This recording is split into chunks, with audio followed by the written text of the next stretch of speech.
two sports cities that have never seen eye to eye. This series is a rivalry among the fans as much as a rivalry among the players. But for the players that will be on the field, they're getting geared up for this Mid-Atlantic rivalry. Round one starts right here in Birdland. It is Interleague Baseball on Masson on what has turned out to be a lovely Friday night. First Interleague series of the year as the Orioles welcome in the Washington Nationals. And hi, everybody. Jim Hunter and Mike Flanagan. And if you watch the Orioles on Monday night, you need to update your scorecard. This has been one of the busiest weeks in roster moves for the Orioles. In fact, let's just look back over the last 3 days and the player activity. On Wednesday, the team had 12 pitchers and a two-man bench because Roberts and Lee were active, but they couldn't play. Brandon Snyder joined the team that day. He replaced Cesar Torres. Then Thursday was 14 pitchers and a two-man bench. Jacobacis and Patton added to the bullpen.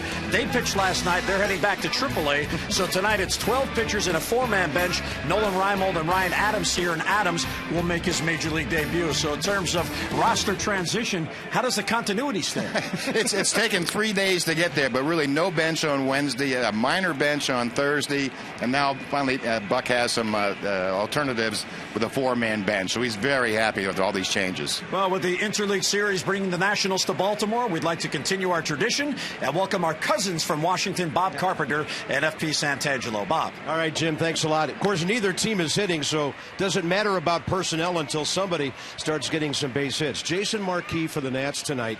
7 times already this year he's gone 6 innings. 3 times he's gone 7 innings or more. Yeah, I think you're seeing a healthy Jason Marquis this year. He had the bone chips removed from his elbow last year, and the confidence level is growing every single start. For him to be effective, he always pounds the bottom half of the strike zone. So if you see a lot of ground balls from the Orioles tonight, you know Marquis is on. He's going for his 100th career win as a starter today. He got his 100th career win as a pitcher the other day, 2 as a reliever. So a big start tonight for Jason Marquis. And he will take on a Baltimore team that is capable of doing better things offensively. I think we all know that, Jim.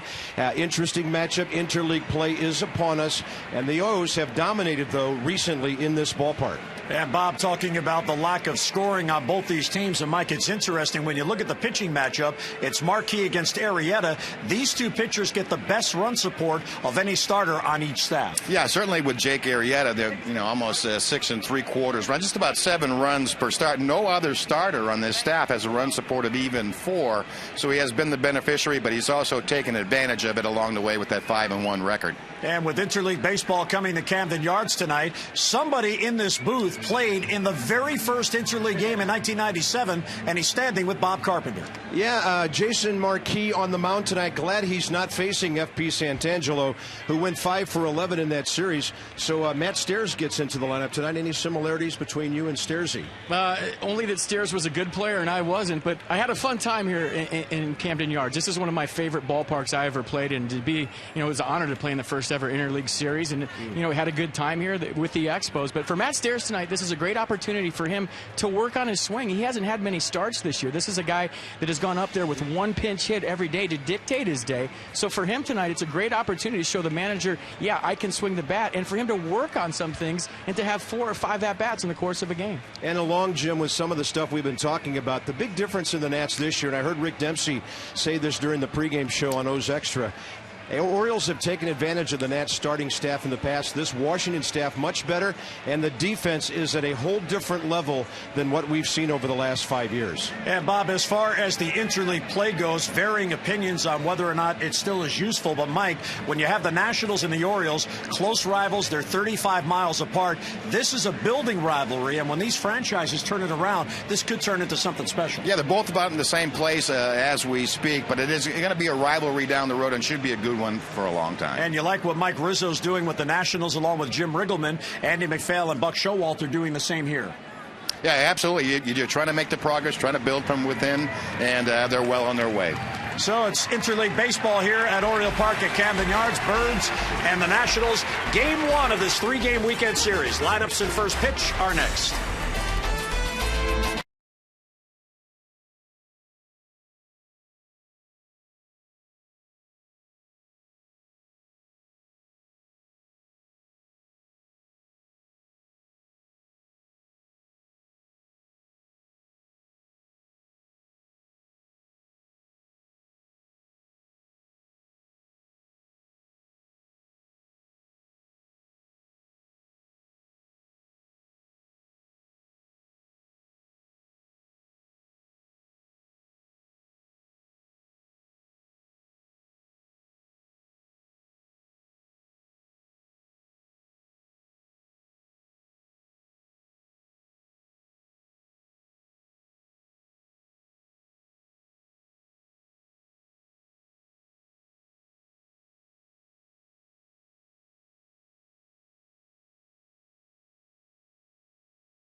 on Masson is brought to you by Southwest Airlines. Find our fares online only at southwest.com. And by BMW, the ultimate driving machine. It has turned into a lovely night at Oriole Park at Camden Yards. Some of the folks in the picnic area for this Friday night game. And tonight's game time temperature is brought to you by Train. Visit Train.com for an independent Train comfort specialist dealer near you. It's hard to stop a Train. And a lovely 72 dry degrees at the moment. Let's get a look at the national starting lineup, packaged by the UPS store. We love logistics. Bernardina, Desmond, and Nix with Worth in the cleanup spot. Matt Stairs will DH tonight. Pretty big numbers career at Camden Yards, so Jim Riggleman finds his way into the lineup. Adam LaRoche at first, then Wilson Ramos, Danny Espinosa, and Jerry Hairston Jr. Tonight's scouting report is brought to you by APSIA. Visit APSIA.org, the Association for IT Pros. And tonight for Arrieta, dominant. He has 21 strikeouts in his last 19 innings of work, and he has been well supported.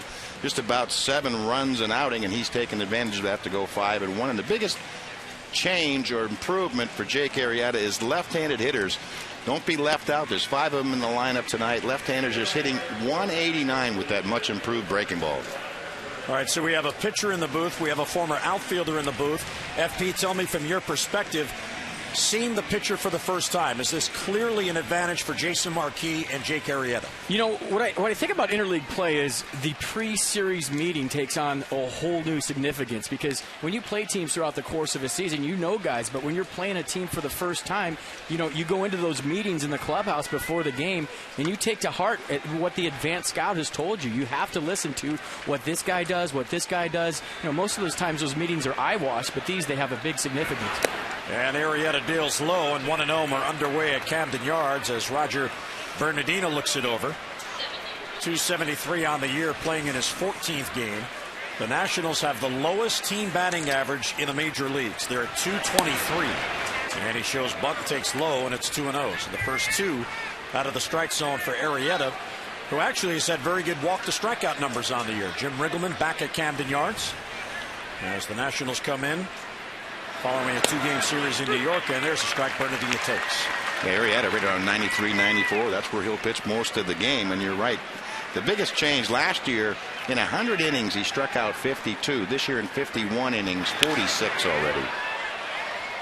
It was just about 1-to-1 ratio, 48 walks, 52 strikeouts in 100 innings last year, and he's really cut that in half. 21 walks, 46 strikeouts in the 51 innings, and again, he's addressed that problem. Had problems with the left-handers last year, not this year. Off-speed pitch on 2-2, fouled off straight down at the plate. Well, one of the numbers that he has also tremendously improved on, and Mike Flanagan, a Cy Young Award winner, talks about this all the time, if they don't get on base, they can't score. And Jake Arrieta is averaging 11 base runners per 9 innings. That's very good. Yeah, that'll do it. So 2-2 the count, holding on Bernardina. Desmond and Nix will follow in the first. And he got him on a high fastball. So Arrieta gets the strikeout to begin the game, and 1 away here in the first. Let's take a look at a 2-2 pitch from Arrieta. Little extra up out of the zone. Again, much more confidence pitching against the left-handers. And our pitch track sponsored by Papa John's. Order online at papajohns.com. Better ingredients, better pizza, Papa John's. So strikeout, Ian Desmond now bats. The National shortstop coming in at 212. And he slaps it foul the other way, and it's 0-1. Hey, Mike, I have a question for you real quick. What's it like as a starting pitcher facing a team that's struggling? Because I've watched 3, 4, and 5 starters against this team for the last couple of weeks just cut right through them. I mean, are you more relaxed out there? Are you aware that you're facing a team that's not swinging the bat? Yeah, you are. That's one of the things I always wanted to know with the scouting report is who's hot and who's not. And certainly a number of these Washington Nationals are not hot at the moment. I'd want to get my start in and then get out of town. You know, it catch them before they heat up. I mean, it just seems like everybody that's pitching against them is very free and easy, and they have their best stuff on that given day. Well, how about that? 3-pitch strikeout. He's fouled one off, swung through strike 2, and then takes a called strike 3 and 2 away in the first inning. Well, we'll go back and take a look at the 0-2 pitch. Low and away, blacks out the corner. So 2 outs on 2 strikeouts, and here's one hitter in the Nationals lineup, FP, that is hitting. Yeah, this is Mr. Danger right here, Lance Nix. He's got a tremendous amount of pop, a great approach at the plate every single time up. He's looking to drive the ball the other way, but he can do some serious damage with pitches down and in on the inner half of the plate. And he takes low, 1-0.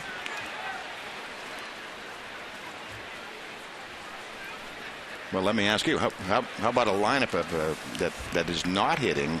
How do you get out of that? It seems like at times it's just individuals, 9 individuals, and when it's functioning, it seems like it's a cohesive unit. I mean, how do you get back to that? I think you just got to stick your nose in there and figure it out, and it might start with little things like, a 10-pitch walk, or, getting somebody over, runner on second, nobody out, hitting a ground ball to second base. Little things to where you quit pressing. Ground ball off of Arrieta, and that'll be a base hit, and that's a tough break for Arrieta because Hardy was playing near the bag. That would have been an easy ground out to short to end the inning, and instead Lance Nix has an infield single. You're just hitting it right back where it came from. Little ricochet action right there. Mike, that can't feel good as a pitcher to have that ball ricochet right off your shin. You can actually tell usually how long it takes for the pain to go from your leg to your brain. You see a little hesitation on the part of Arrieta. But they always talk about the third baseman, being in the hot corner and being in close, and certainly the pitcher is much closer in than the third baseman. And that's one of those deals that'll tighten up as the game goes along. Home plate umpire Jerry Davis went out and allowed Arrieta a warm-up pitch to make sure he's okay, and no movement from the Oriole bench. So that gets the cleanup hitter on with a man on in the first. There's Jason Worth in his first season with the Nationals and settling in nicely. He's been tinkering with his stance a lot. I know you guys are well aware of Cal Ripken and how much he's tinkered with his stance. Jason Worth has had about 5 stances so far this season. You see him upright right now. He's going with a little leg kick action. Real spread out early in the season, hands down low. So he's trying to figure out his swing, his stance, just like the rest of the ball club. He is 1 for 7 on the Nationals trip, and he takes it low, 1-1 the count. And Jason Worth, a guy, he is a presence in the middle of the lineup. He's a baseball player, and I think what a lot of fans don't realize is a tremendous amount of speed. He can win you a baseball game on the bases, stealing bases, going first to third, reading the ball in the dirt. He's a complete package. Arrieta pitching from the stretch for the first time tonight, and he misses outside, ball 2. That Lance Nix hit was a big deal, guys. That didn't happen yesterday until I think the 6th inning with Livan Hernandez. So check that box right now. The Nationals have gotten rid of the no-hitter. The Nationals have not scored a run since the 7th inning of their game on Monday. And Worth to center field. That'll fall for a base hit. So after the ground ball ricocheted off Arrieta, Jason Worth comes on. And a 2-out single, 2 on with 2 down. Let's take a look at the defense this evening. PA will be in left, Jones in center, Markakis in right, Reynolds and Hardy on the left side, Adams and Luke Scott over at first base. On the right side, Matt Wieters behind the plate. And making his major league debut, there is Ryan Adams at second base. Brian Roberts on the disabled list. Ryan was having a real good year for AAA Norfolk, and he's promoted. And he is a prospect that went through the Orioles system one step at a time, and he has been working very hard, in particular, on his defense. The 2 down for Matt Stairs, and there's a breaking ball for a strike. So 2 things happening here. The base hit that ricocheted off Arrieta allowed the Nationals to extend the inning, and that means more pitches for Jake Arrieta. One thing Arrieta has had a difficulty doing is getting into that 7th inning. And that's because the pitch counts tend to rise. I think partially it's due to throwing a lot more breaking balls than he has. You're right, the last 2 times out, he's pitched 6 innings against Seattle and Tampa Bay. 103 pitches in both of them. Matt Stairs, the ageless one. He has a bat, he likes to hack, and he's got a job. DHing tonight for the Nats. And the 1-1 is outside, ball 2. And Buck Showalter was talking about this before the game as he met with the media. When he was asked about the interleague, he said, well, it is a big advantage for the National League team on the road because they can take a bench player and you put him in the lineup like they're doing with Stairs, who is predominantly a pinch hitter, and he can get 4 at-bats. And he fouls it back 2-2. In most cases, that's true, but when Jason Marquis is one of your best hitters and he's not in there tonight, you could make the argument that The Nationals are the only National League team that might want their pitcher hitting tonight. No offense to Matt Stairs. He's had a tremendous career, 62 home runs in the DH role, 249 RBIs, and this is a nice opportunity for him to get right, get some at-bats tonight, string some ABs together. Big pitch for Arrieta, 2 on, 2 out, 2-2 the count. And a high fly ball to left field. PA towards the line will have a play. And he puts it away for the out. So 2 2-out hits and 2 left. Nationals don't score. Here come the Birds in the bottom of the first.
First, Orioles coming up in the bottom of the first. Here is the Southwest Airlines starting lineups for the Birds tonight. P.A. Adams and Markakis with Vladimir Guerrero DHing in the cleanup spot.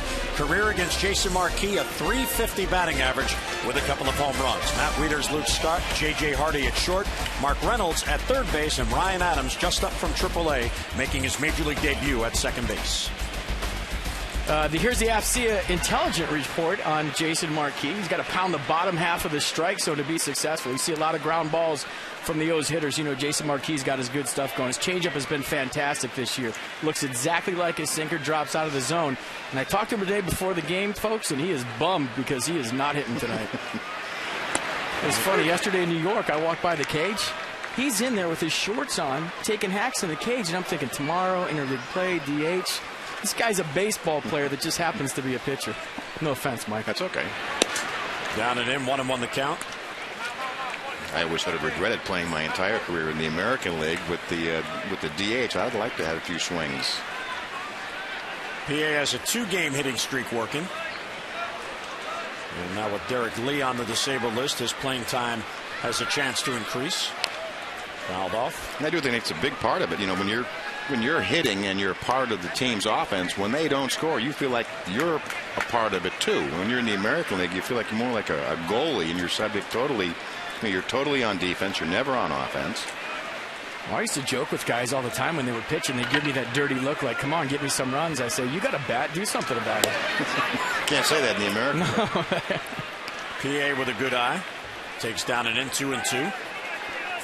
Jason Marquis, 32 years old, out of Staten Island, New York. Nationals up on the rail, observing Camden Yards. And the 2-2 is swept foul, and Wayne Kirby knocks it down. Nice play by Kirby. Which, by the way, I hope you guys realize how lucky you are to come to this ballpark every day. It's been 10 years since I've been here, and this is still one of the gems in all of baseball. I love this place. Great, great yard. Well, we help out around here. Mike was out 2 o'clock this afternoon helping to cut the grass. Nice. With the Nationals coming to town, we want to make it nice for you. Here's the 2-2 in the dirt, and a good eye by P, and a real good at-bat to begin the game as he works the count to 3-2. Jason Marquis has been amazing with his command this year and his control. He's only walked 10 batters on the year. That's an average of 1.7. You get below 2, you're on to something. And the first payoff pitch of the game is swung on and fouled off third base side. Over is Jerry Hairston, and he will watch it go back into the crowd. Good to see Jerry before the game, the former Oriole. First season with the Nationals, and he has reinvented himself as a utility player, and he's done a great job. Yeah, jack of all trades, can play numerous positions. He's done a good job wherever Jim Riggleman has put him. So another 3-2 pitch for Felix Pie. And that is lined right at the first baseman, Adam LaRoche. He got all of it, but he's allowed out, one away. Well, fans, the Orioles and the Nationals will continue the Mid-Atlantic rivalry tomorrow and Sunday here at Camden Yards. Good seats still remain for both games, including tomorrow's special 4:05 afternoon matchup. So gather up your family and friends and enjoy a fun weekend at Oriole Park. 888-848-BIRD, or just get online at Orioles.com. And that is the perfect time for a fan. Come to the game at 4 o'clock. It'll end around 7. And then you just go down to the Inner Harbor, have a nice dinner, and make a big day of it. And a broadcaster. Well, we encourage you to eat downtown while you're here. The proprietors would appreciate it. As Adam Jones, batting second again, takes a strike. Jason Marquis was drafted in 1996, and there's a beautiful shot of downtown. Adam Jones, and a base hit to right field, just past the glove of Espinosa. So 2 sharply hit balls, one right at LaRoche, and that one finds its way into right field for a 1-out single. Adam Jones continues to tear it up. He's now hitting 6 straight. And he's always had big numbers against the Nationals coming into today. 400, four home runs, 14 RBIs, and now is hitting 18 of the 19 games played between the two. And our Jeep Exmo brought to you by the 2011 Jeep Compass. So the Orioles get a 1-out base runner for Nick Markakis. And he goes the opposite way to left field, but right there is Lance Nix. And he has it for the out and 2 men down. Jones back to first. The defense tonight for the Nats behind Jason Marquis. Next, Bernardina and Worth in the outfield. Desmond and Hairston on the left side. Espinosa and LaRoche on the right side. Putting down the digits in the squat, Wilson Ramos. And so far for Jason Marquis tonight, 3 hard-hit balls, Mike. And for his sinker and him to be effective, it's got to be in the bottom half of the strike zone. I've seen some belt-high fastballs so far. Well, the Orioles would like to score more, but one thing they have been getting as of late is base hits in games. In fact, they've had 5 straight games now with 10 or more hits. The problem has been when those hits come, as they're averaging 4 runs per game. Here's Guerrero, the cleanup hitter, and he takes a pitch outside. 1-0. Vladimir in a 5-game hitting streak, 11 out of 23, 3 RBIs on the streak. And Vladimir has 3 RBIs in the month of May after 13 in the month of April. Runner on at first and 2 down. And fooled by that pitch, swings through it, 1-1. Teammate of mine for 3 years in Montreal. Don't throw Vladimir Guerrero a strike. Throw the ball as high, as low as low. But in saying that, I've seen him hit a ball on a hop to the wall. Never seen a guy just have no game plan at all, go up there, see ball, hit ball, and be so successful. Great guy, great teammate. He's had success against Marquis, 7 for 20 and a couple of home runs. And then that's actually pretty hard for a pitcher to pitch to Vladdy, because you spend your entire career trying to throw strikes. Right. And then he walks up there and you say, I need to throw this a foot outside, a foot low, or a foot up towards the shoulder area. Jones bluffs going, and Vladimir rips it to center field for a base hit. In on it quickly is Bernardina. So the Orioles, as the Nationals did in the top of the first, get a couple of singles and 2 on with 2 out. But you're right, everything seems to be up so far from Marquis. 2-1 pitch. Right in the middle of the plate. Marquis has to get down. It seems like both sides trying to steer the ball back up the middle. So Vladimir extends his hitting streak to 6 in a row. Jones at second, Guerrero at first. And Matt Wieters batting in the number 5 spot tonight after taking last night off. He caught all 15 innings of the game on Wednesday, and Buck Showalter gave him last night's game off. And he looks over at low, 1-0. Matt Wieters really consistent, brings an 8-game hitting streak into tonight's game. 15 hits in that streak, 405 average with 5 RBIs. Chance to give the Orioles an early lead with a 2-out base hit. He has excelled in this spot on the year.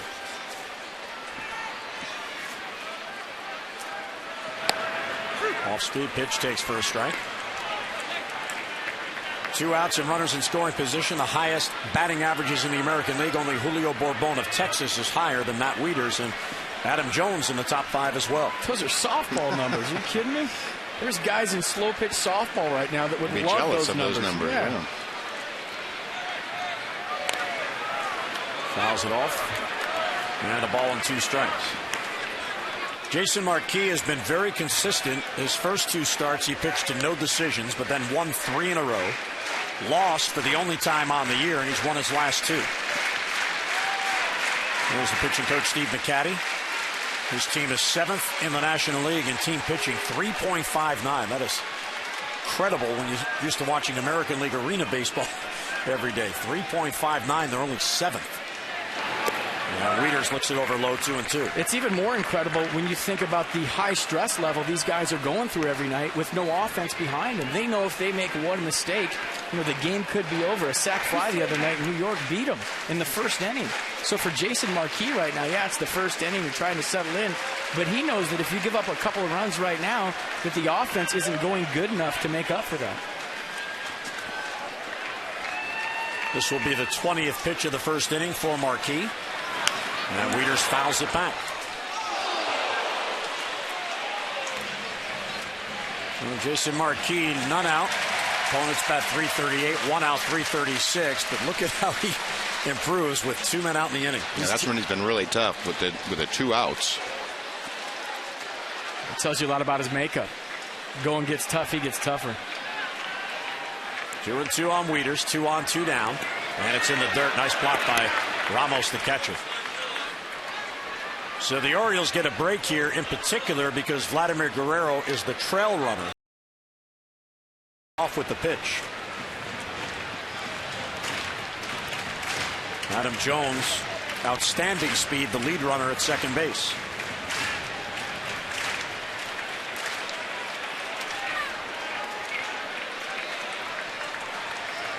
And the 3-2 with the runners going. He got him. Off-speed pitch outside, and Wieters strikes out. 2 hits and 2 left. Second inning coming up.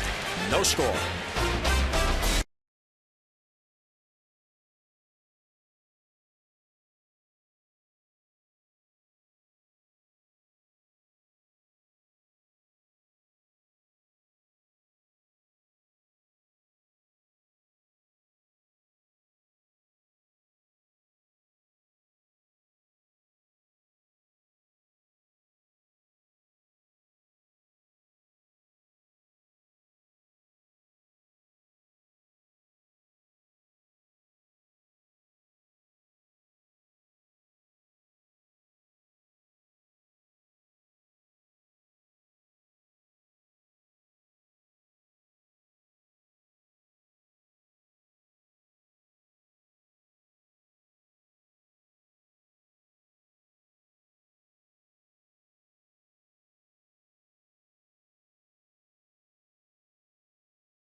The 2011 Mid-Atlantic Rivalry will be featuring the exciting lineup of Jeep and Dodge vehicles displayed here at Camden Yards this weekend. And tonight we're showcasing the all-new 2011 Dodge Charger. The iconic 4-door fastback coupe design, efficient power, technology, and execution. The all-new 2011 Dodge Charger was built with the young at heart and passionate performance driver in mind. So visit your local Dodge dealer to learn more and schedule a test drive. You'll be glad you did. Well, that car has Mike Flanagan written all over it. Up and down 83. Well, somebody's going to have to paint it. Styling. If it's got it written all over it. Somebody's going to be very upset. Here's Adam LaRoche against Arrieta. Fastball's high, 1-0. LaRoche, Ramos, and Espinosa.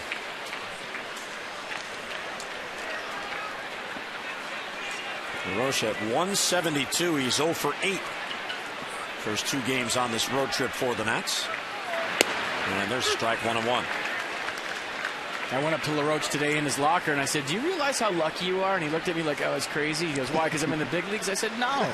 You have so many 2-hit nights coming the rest of the year, you're not going to know what to do with it. When you get to your track record and you do what you've done in the past at the major league level, you got a lot of happy nights coming. You got a lot of phone calls to home saying, I got 2, I got 3, because he hasn't had a whole lot to show so far this season. I think you ought to be a hitting coach. The positive reinforcement is just wonderful. I was for 2 years. That's why I'm sitting with you today. Well, so I get this straight because I'm a believer in this. This is sort of the reverse lock syndrome. He's 0 for his last 25, so he's bound to have a 3-hit night. I was just trying to pump him up. The guy's gone through a tough he's a natural hitting coach. Tough time so far this year. And that's down and in, ball 3. So again, Arrieta gets ahead of a hitter. He was 1-2, and now it's full 3-2. That's the next part of the game, Mike, that Arrieta needs to get consistent with, is being able to put the hitters away. It was 3-2 on Adam LaRoche. Curveball misses outside, so he was 1-2 and he walked them. And a leadoff base runner for the Nats. The Maryland Lottery's double play contestant of the game is Keith Robinson of Essex. For every double play the Orioles turn during tonight's game, Keith will win $1,000 from the Maryland Lottery. See how you can turn double plays into cash and enter to win for a chance at amazing Orioles prizes. Just go to mdlottery.com/doubleplay.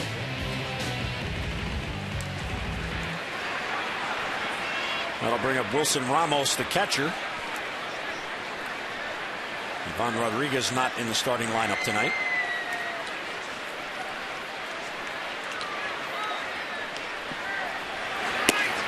And it's outside, 1-0. I mean, if you're a fan of young catchers, young catching prospects, I mean, these have to be 2 of the best young catchers in the game today. Wilson Ramos, Matt Wieters. I mean, Rick Dempsey must be going crazy watching these guys this weekend. Yeah, great catch and throw.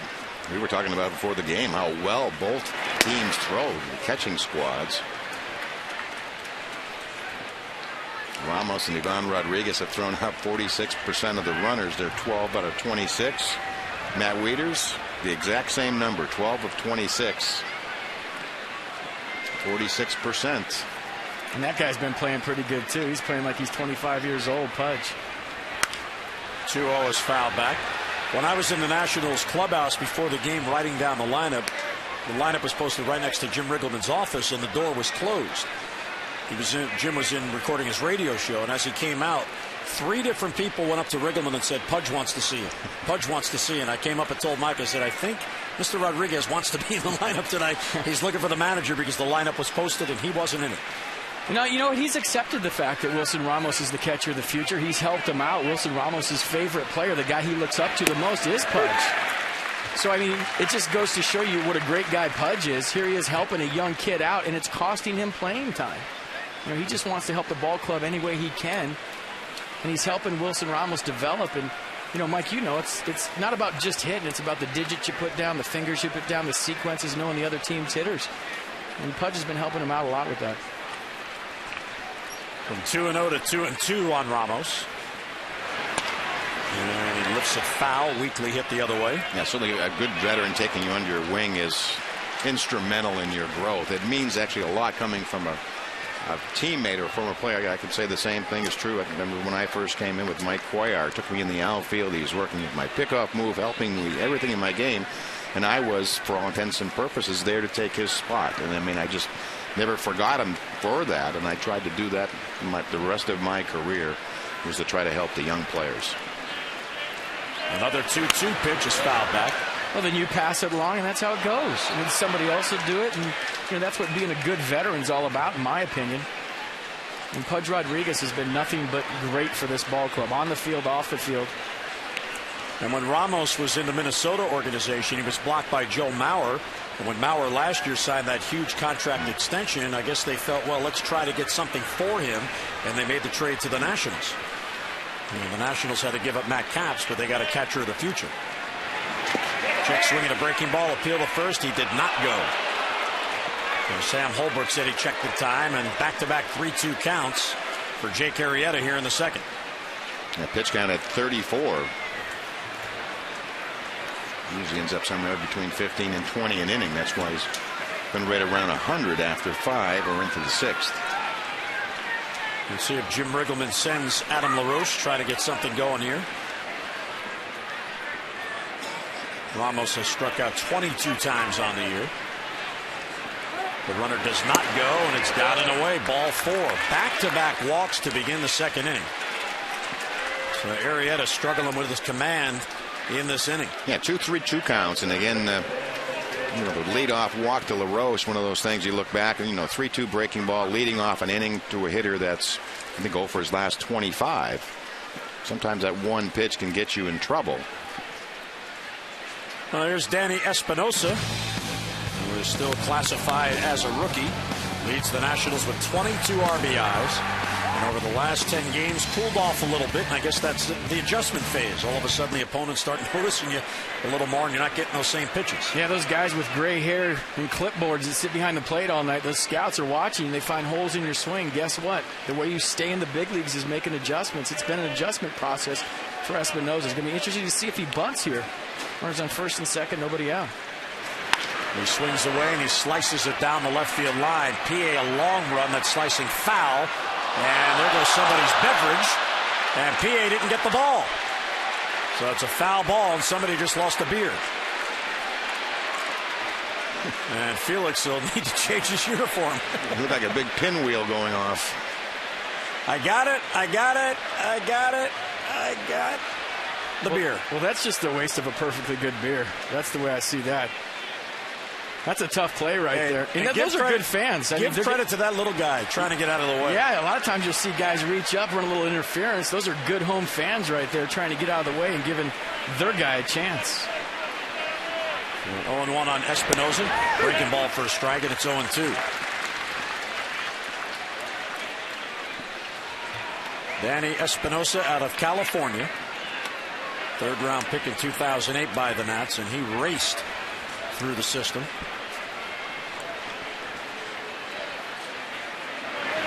And it's high with a fastball he doesn't chase.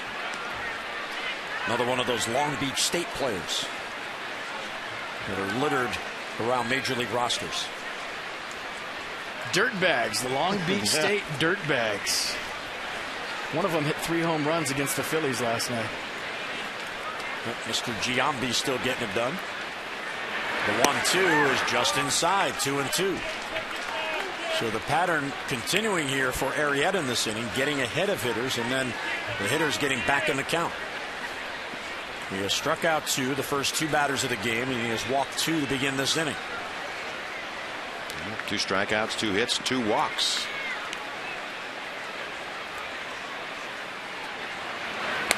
Ground ball sharply pulled foul behind Dan Radisson, the first base coach. You can see Jake Arrieta, the pitch he really features to left-hand hitters with that breaking ball, and he will try to throw it every count, any count, 2-2, 3-2, a lot of confidence. Well, that's a ball that Espinosa has been swinging over a lot this year, so for him to foul that ball off and buy himself another chance is a step in the right direction.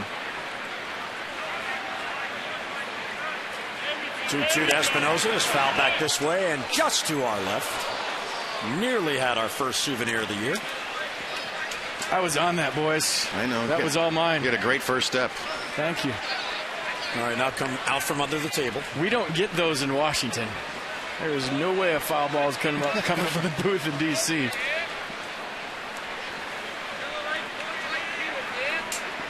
Arrieta battling here, 2-2 on Espinosa. Slice foul again down the left side. PA again over. This time he pulls up short.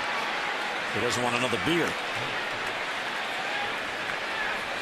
So do you go in and change your jersey if you're PA, or you just go with that one? I'd wait till the end of the inning.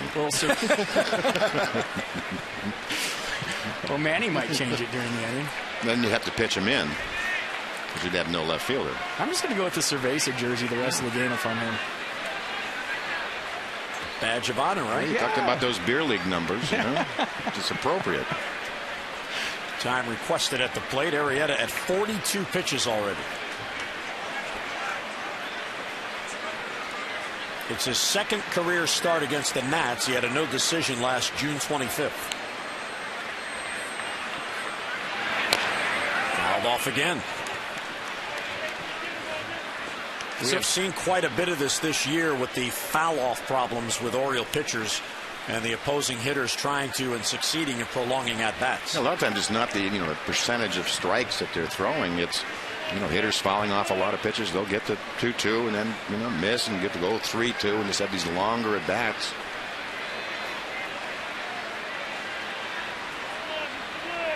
Another 2-2, and he fouled it off again as Wieters couldn't glove it and hit off his shin guard. And Bob Carpenter and I haven't seen these at-bats from the Nationals. We've been talking about scrappy at-bats and fouling pitches off. We've seen a lot of 1-2-3 see you laters.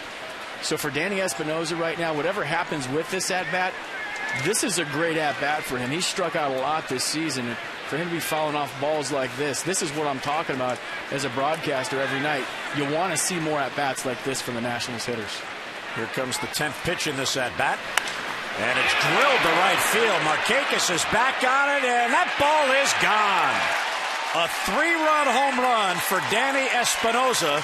And the Nationals have grabbed an early 3-0 lead. And they score for the first time since the 7th inning on Monday night. That at-bat right there will pump up a whole bench. That'll light up a ball club. You're talking about a 10-pitch at-bat that you end with the home run. I mean, that's the AB the Nationals have been looking for all season long. Danny Espinosa, great job of fouling off some borderline pitches, finally getting a ball he can handle. He doesn't only put it in play, he puts it out of play in the right field bleachers. Put a star by that at-bat, Danny Espinosa. That was outstanding. He just doesn't hit solo home runs either. He likes to hit them with, a couple of men on. But you're exactly right. You said it earlier in his bat. Fouled off a couple of real good breaking balls from Arrieta to keep the bat alive. And the home run doesn't hurt as much as the back-to-back walks to begin the inning. Each of those hitters he was ahead of and he couldn't put away. Hairston fouls it back. He's 0-2. Well, Jerry Hairston, drafted by the Orioles in 1997, and he and Brian Roberts were teammates for quite a while. Brian came into the organization in '99. Hairston was with the Orioles through 2004. 1,186 games now in the career for Brian, 1,233. And after the 04 season, somebody named Mike Flanagan traded Jerry Hairston to the Chicago Cubs along with Mike Fontenot for Sammy Sosa. And many believe that following that trade with Jerry no longer here, Brian Roberts took off and became a star. He was able to blossom. Those two were really neck and neck first coming up to the big leagues. Well, I think that was a good trade, partner. Thank you. Here's the 0-2 to Hairston. It's pulled foul down the line. Jerry talks about that openly, the pressure of going to Chicago and replacing Sammy Sosa or being the guy that got traded for Sammy Sosa. Jerry was thrilled to be traded for Sammy Sosa. I mean, it's like being traded for Babe Ruth. That's something you can hang your hat on. Yeah, I was traded for Sammy Sosa. As Brian Roberts was coming through the Orioles minor league system, Hairston had already reached the major leagues and became their starting second baseman. In fact, Brian, like Jerry, was drafted as a shortstop. But then Brian started seeing some playing time. Jerry's playing time was reduced. And that 04 season, you could see the pendulum was swinging to Brian Roberts. And Jerry has gone on since and has had a very productive big league career. He won a World Series ring with the Yankees. Got 10 years in the big leagues. Slice foul the other way. Markakis a long run. He won't get it. And it's back in the crowd out of play. They were good friends and they were battling for the same job, and only one could have the job. And Brian Roberts is still here, although at the moment on the disabled list. Tough inning for Jake Arrieta. Still hasn't recorded an out.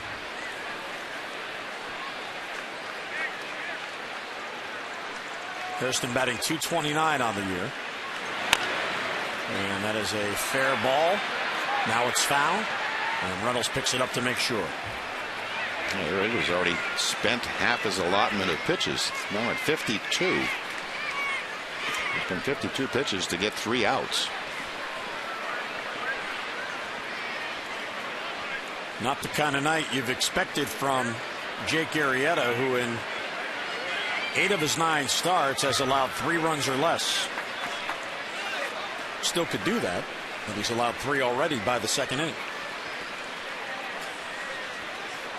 25-year-old out of Plano, Texas. Jerry wearing the number 15 with the Nationals. He also wore number 15 here with the Orioles. Popped up. Back of first. Luke Scott over. Ryan Adams over. And Luke Scott has it for the out and 1 away here in the second inning. And tonight's second inning brought to you by Luna. Call today for the Luna Double and get your second room of flooring free. Call 877-241-LUNA. Well, fewest doubles in the major leagues by teams, and they are going at it here today. Orioles at 61. The Nationals tied with the Padres and Phillies with 60. Then the Twins 59. Yankees don't mess around with doubles. They just hit home runs. 58 doubles for the Yankees. Mark Connor out for a chat with Jake Arrieta, probably just to give him a breather. As the Nationals turn the lineup over. The home run allowed by Arrieta this inning is 8th on the year. He's allowed a home run in each of his last 5 starts. Bernardino trying to bunt to get on, fouls it off.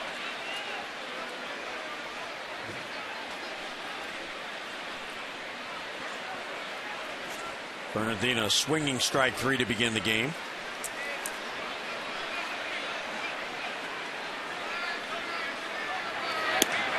And this one inside, 1-1 the count. These two teams will get together in Washington in June, the weekend of the 17th, 18th, and 19th. And there's a strike in the outside corner, 1-2.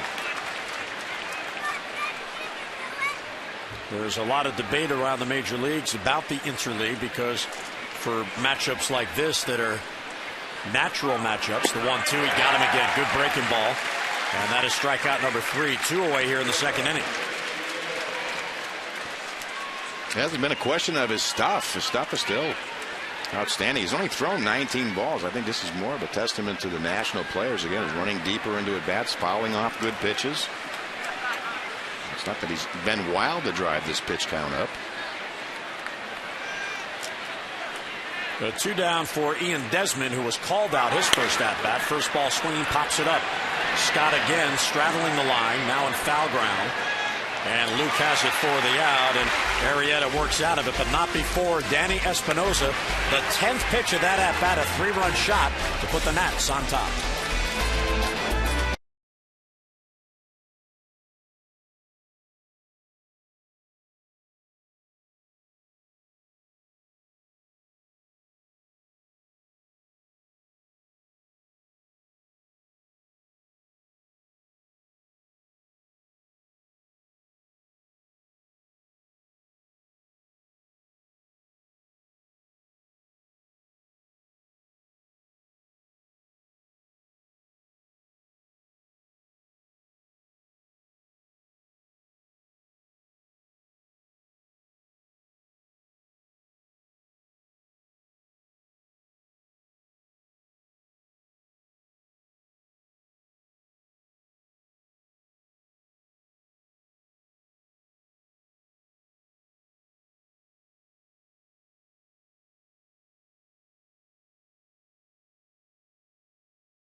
League Baseball on Masson is brought to you by Southwest Airlines. Go to southwest.com, grab your bag, it's on.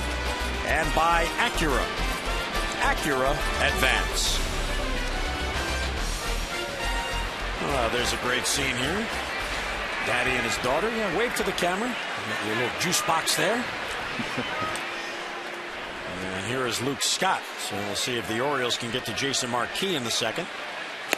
Luke takes strike one. Hardy and Reynolds will follow. Luke got the night off last night against CC Sabathia.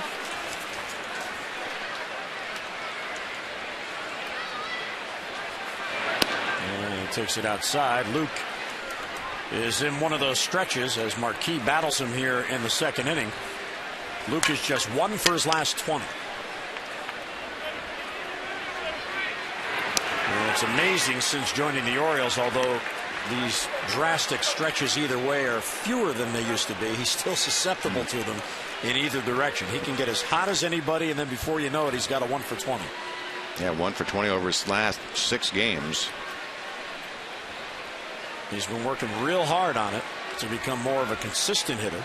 We talked about that scouting report. You wanting to know who's hot and who's not. And he got him. So down on strikes goes Scott as Jason Marquis picks up number 2. He has struck out the last 2. That's a terrific changeup from Marquis. Bottom just falling out of it. Has that 12-6 break on it. Not that lateral movement. Almost like split action. And he's not afraid to throw it 2, 3, 4 times in a row. I've seen him do it this year to left-handed hitters. Yeah, we're talking about this being the decade of the changeup, the straight changeup. It seemed like the splitters were popular in maybe the 90s.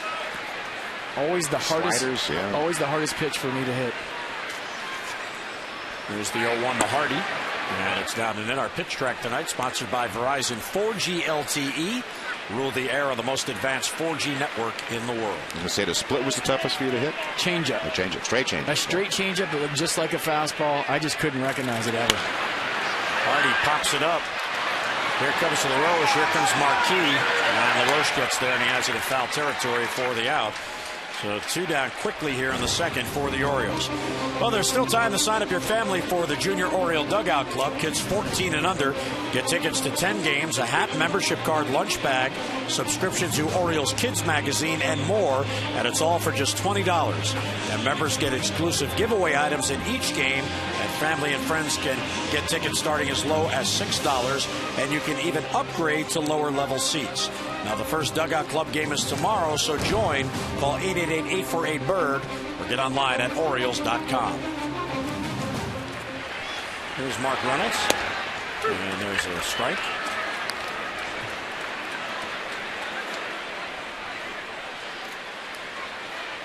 Showalter said before the game that Reynolds has been bothered by a bug that's been going around the team. He played throughout the Yankee game last night, not really feeling 100%. That is a tough thing around Major League clubhouses. Spend so much time together and one bug. Share everything. Yep. And Marquis started the windup and then stopped. Marquis has 101 Major League wins. Debuted in the big leagues as a Brave in 2000. And looking for number 100 as a starter. And Reynolds swings through it. Reynolds has struck out 45 times on the year, and he has a strikeout in 11 consecutive games. Marquis has averaged 5 strikeouts on the year, just over 5, and he has 2 so far tonight. Well, Reynolds with pretty good numbers against Marquis in their National League history. 4 for 13, a home run.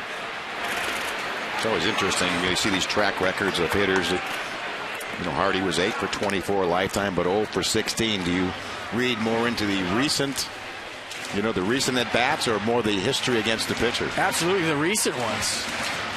Because you don't know when that history was. You can get that computer readout sheet as a manager, and that could have been from 7 years ago or 6 years ago. You should see the numbers that Pudge has against a lot of pitchers in baseball, and that could have been 10 years ago. So you don't know, when that matchup was. I'd rather see what a guy's hitting maybe his last 4 or 5 games. Yeah, I always thought recent history was more pertinent. So Reynolds has worked the count full 3-2. And he works the walk with 2 men down. Now, is that just being nervous, or is he shaking off as he's going into his windup? Did you notice that? I did not. On the close-up, as he was going into his windup, he said no twice. I think it was maybe trying to trick the hitter, and Mike would know better than I. Maybe a shake-off, thinking he's coming with the fastball. He went 3-2 slider right there to Reynolds, up three runs. That's the not giving in effect, I guess. I used to say no after I threw the ball, not before. And here's a big moment, guys. Major League debut, first at bat for Ryan Adams, just called up today from AAA. And he takes a fastball inside, 1-0. And for the Tides, batting .303, couple of home runs, 8 RBIs, 10 doubles, and 2 triples. He was the second-round draft pick of the Orioles in 2006. A draft which also produced Zach Britton. His second-round pick was Ryan Adams. Third-round pick, Zach Britton in 06. Swept towards third. Hairston charges, gloves. He throws on the run, and glove by LaRoche. And the inning ends on the ground out. So 2-out walk and 1 left. We play 2 in the Mid-Atlantic Rivalry. 3-0 Nats.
First inning is brought to you by Budweiser. Great times are waiting.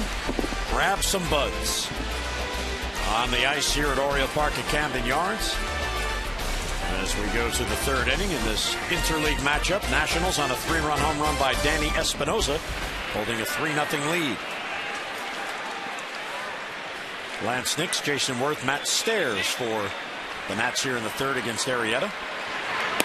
He has not had an easy inning. 2-out singles in the first, then he got out of it, but back-to-back walks to begin the second was followed by the Espinosa home run.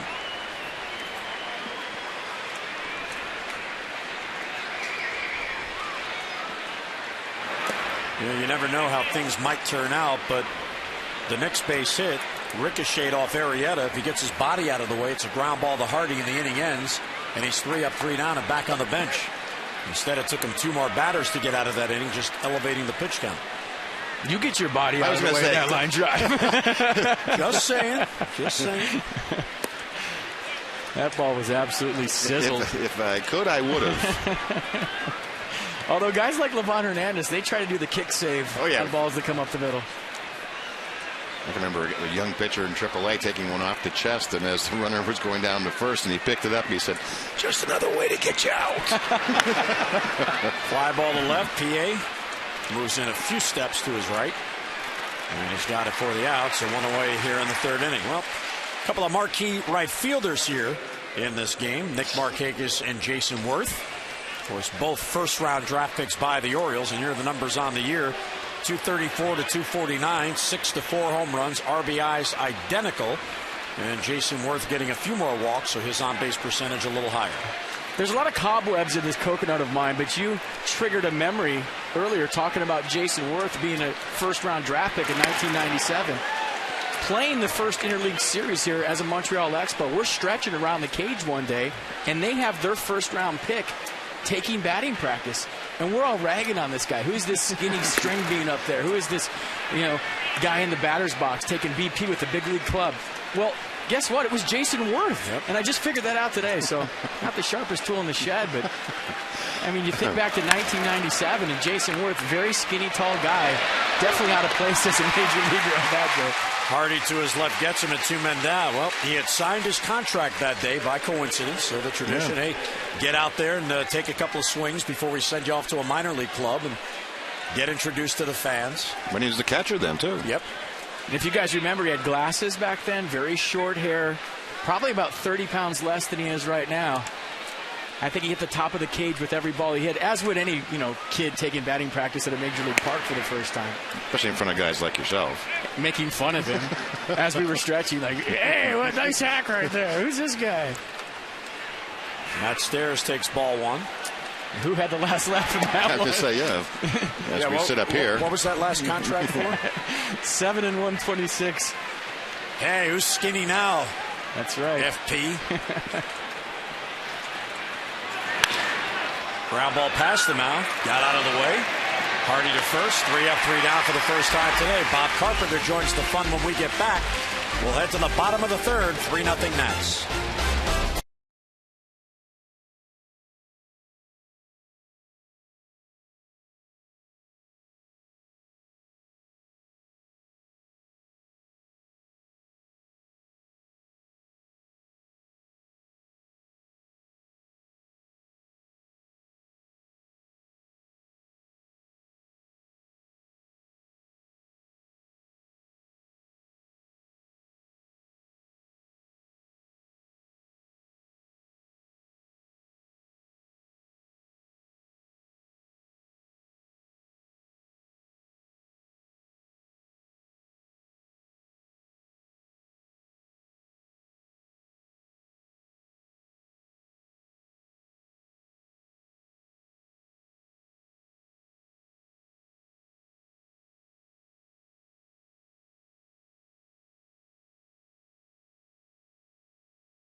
Ball game right now.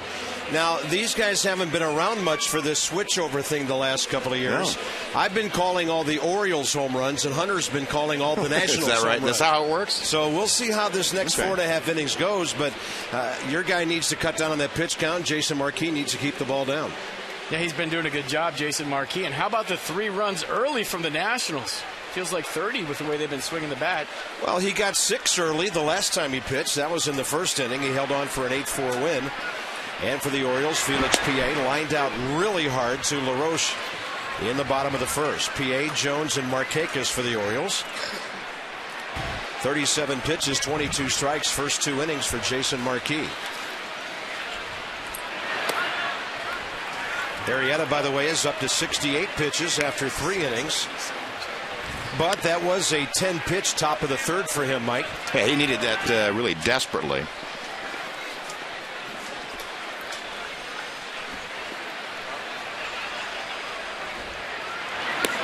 And a breaking ball is low and inside. FP and I watched Marquis throw last time when he got that big lead, which causes a national starter to stop and ponder. What just happened? I'm up 6-0. And he had the ball up quite a bit early in that game, too, before he settled in. Yeah, battled last time out against the Marlins. But that's, one thing you're going to get from Jason Marquis is a good fight every 5th day. That ball appeared to hit the bag and squirt along the ground. And I'm telling you, Mike, FP and I have had a chance now to watch Adam LaRoche every day. This guy is as good as it gets defensively in the big leagues right now. Yeah, you certainly would have appreciation you see players like LaRoche on a day-to-day basis, what they can do. I mean, we saw the same thing really with Derek Lee until he went on the disabled list. Great hands around the base, and the difference it makes in the confidence of your infielders. Yeah. Derek Lee plays first base like a shortstop. And I think you'd say the same for Adam LaRoche, only he's left-handed. But, you know, those are two of the finest fielding first basemen in all of baseball. Next up, Adam Jones, who lined a base hit to right first time.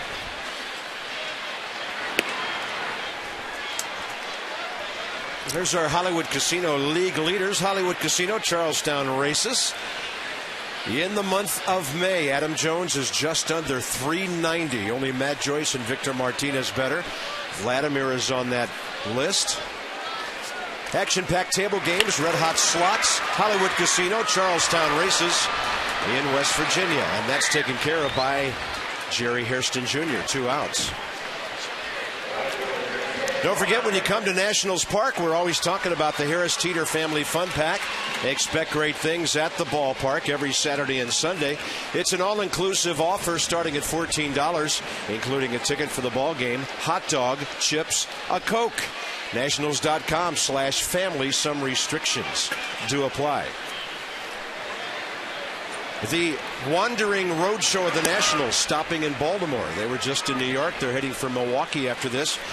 And before this, a 5-game homestand. The Nationals were in Florida, Philadelphia, and Atlanta before that. They've hardly put on the white jerseys lately. That's a good slider, maybe a cutter outside corner. 1-1 to Nick Markakis, who flied to Nixon left first time up. I mean, look at Jason Marquis' first inning. The first 4 hitters absolutely sizzled the ball off him. A lot of line drives. He was up in the strike zone, but his last 3 outs, including the last out of the second, the first 2 here, ground balls. All of a sudden, he's figured it out. He's in the lower half of the strike zone where he has to live. And that's what you'll usually see from him, Mike, as he gets going, gets the flow of the game, he relaxes a little bit, the adrenaline's gone. He starts to throw the ball further down in the strike zone. Yeah, instead of making it sink, he let it sink after a while. And I also think after a while he gets the umpire used to it. It'll take a good play, and he can't quite do it as Nick Markakis beats it out. Off-balance throw. Marquis appears to be okay. If it was a bunt, it would have been a perfectly placed bunt. I thought there was no chance at all. Pretty good play by Marquis. As you said, he's a good all-round athlete. You always wonder, Mike, when a pitcher throws from down under like that, you know, if he has a chance to hurt himself. I've seen so many hitters pitchers come off the mound and make that play where they're throwing underhand, sidearm to first base and pull something. So you're just glad that Jason Marquis is okay after making a tough play. You know, most times the momentum of the pitchers heading towards the line away from first base is what causes the problem. Vladimir Guerrero has a 6-game hitting streak now. He's also 8 for 20, Mike, against Jason Marquis. Go ahead. Yeah, no, he has good history numbers, and there's some pretty good numbers against Marquis, but not recent. I was just getting back to the pitchers as athletes comment that we were talking about earlier. I am not going to argue with the guy that won a Cy Young about that.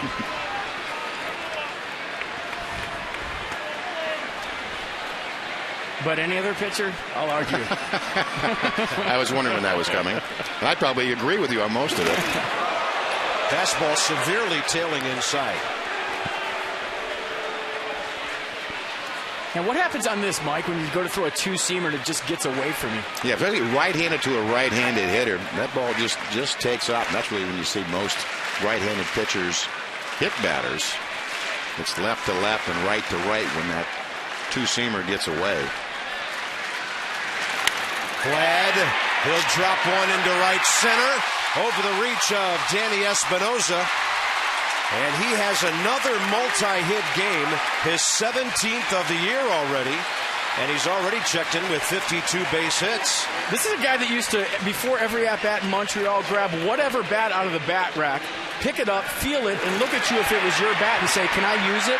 Use any bat he wanted to. We used to joke that every time Vladdy played a major league game, he was playing a wiffle ball game. And you see right there, the reason the guy gets so many hits, he keeps his hands inside the baseball. He's tough to jam. Now, that ball was on the inner half of the plate. A ball, what does he do? He fights it off, gets his hands inside the baseball, and he's strong enough to throw it over the infield. Like I said, he's also very difficult to defend. And for the second time, Matt Wieters bats 2 on, 2 out. First time up in a long count. Marquis got him with an off-speed pitch, diving down and away, striking him out. So Wieters now a mere 16 for 30 this year with runners in scoring position. He's on an 8-game hitting streak. Target is inside, and Marquis gets the low strike.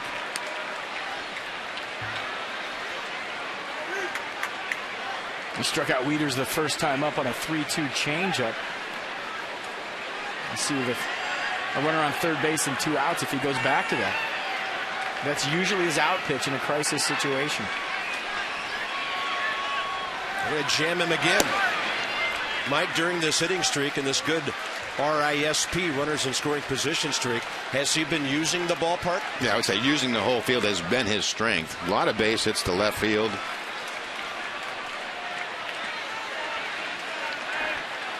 And really just putting it in play.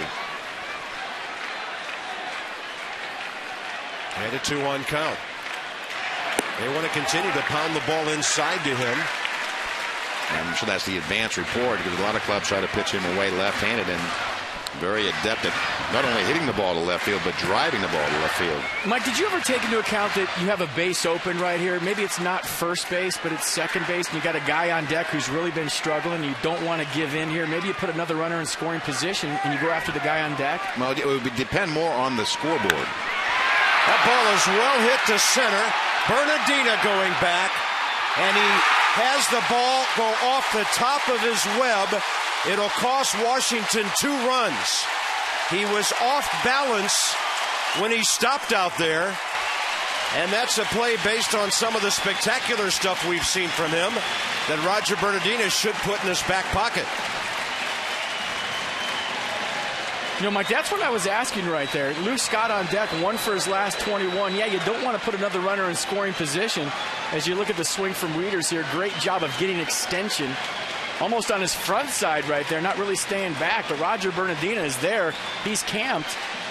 And I think he felt the fence before the fence actually was there. Look at him try to brace for the impact, and he wasn't near the fence. As an outfielder, when you feel the change in surface on your cleats, a lot of times you'll see guys panic, and I think that's what Roger Bernardina did right there. Yeah, it seemed like a very catchable ball, but I think the ball surprised him how hard Wieters hit it on a pitch that may have gone off the plate. And if you're Matt Wieters, you got to love that. Catchable ball, 2-run double is the ruling, and that's a strike to Luke Scott. Well, definitely not a routine play, and I agree with the scoring there. But that's a play that if you run down there right now and ask Roger Bernardina, he'll tell you he should have made it. We also showed the Adam Jones inside the park home run against the Nationals. It almost looked like a carbon copy. Except for Bernardina got up and got the ball. That's one big difference. I think when Roger Bernardina slams his glove down, it'll be in the dugout. He has been spectacular in center field, but that was a mistake, and the Orioles are 1 base hit away from being back even.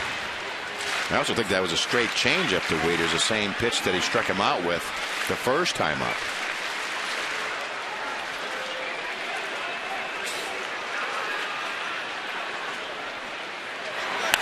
And it will be a tie game.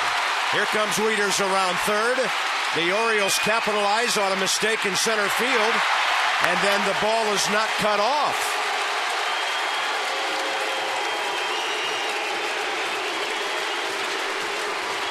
If you're Washington, somebody has to cut this ball off and throw out that runner at second base. You see the pitch by Marquis right there. A slider up in the strike zone for Jason Marquis to be effective, and we talked about it a lot tonight. He's got to be lower than low in the strike zone. Roger Bernardina with a good throw. Wasn't too high. Good job by Luke Scott at taking second base. That ball was about 15 feet up the third base line, and nobody caught it except the catcher. And that was our Ram Trucks Exmo, designed, tested, and proven to be the best trucks we've ever built. Ram.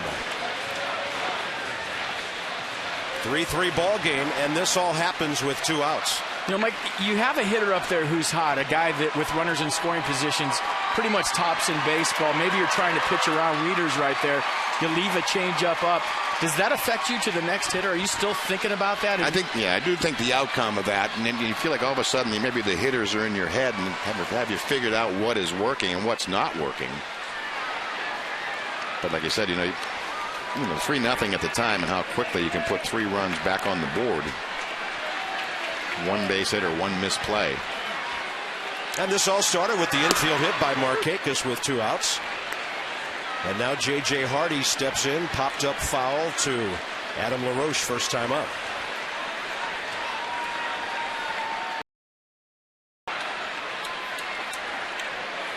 Hardy's had 8 career hits against Marquee.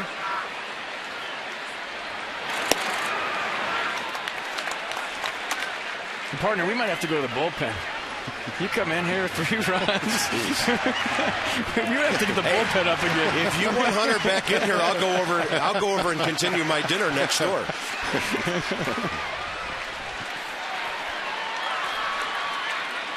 1 ball to 1 strike to Hardy. Marquee taking a little bit off. Ball was foul tipped. Yeah, Hardy's been struggling since he hit that grand slam. Now over his last 17. Wow. And I was looking at some of the numbers for Marquee coming in after the 0-2 count, which we went through right here. League hitting 0-65. So usually when he gets ahead of you, he's going to put you away. Serious jammage right there, and Desmond has it. Ian Desmond throws out J.J. Hardy. Orioles strike for 3 runs on 4 2-out hits.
Down through the years, our Verizon Fios. This date in baseball history, the cycle for Jolton Joe in 48.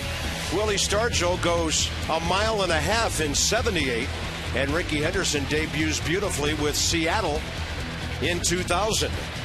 Switch to Fios, a network ahead. To learn more, visit Verizon.com/getFios. Beautiful evening here in Baltimore. 71 degrees, mostly clear skies at game time. On to the top of the 4th, and Adam LaRoche for Washington. First time up, leading off the second. He walked for the 24th time this year. He is in the top 10 in the National League and walks despite hitting 172. Well, that was a long inning for Marquee, 25 pitches, and he had the first 2 guys retired.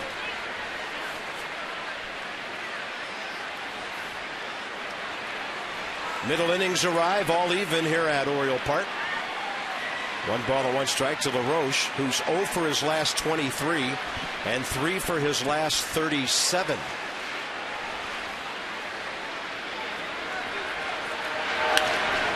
High in the air, left field. Under that, PA.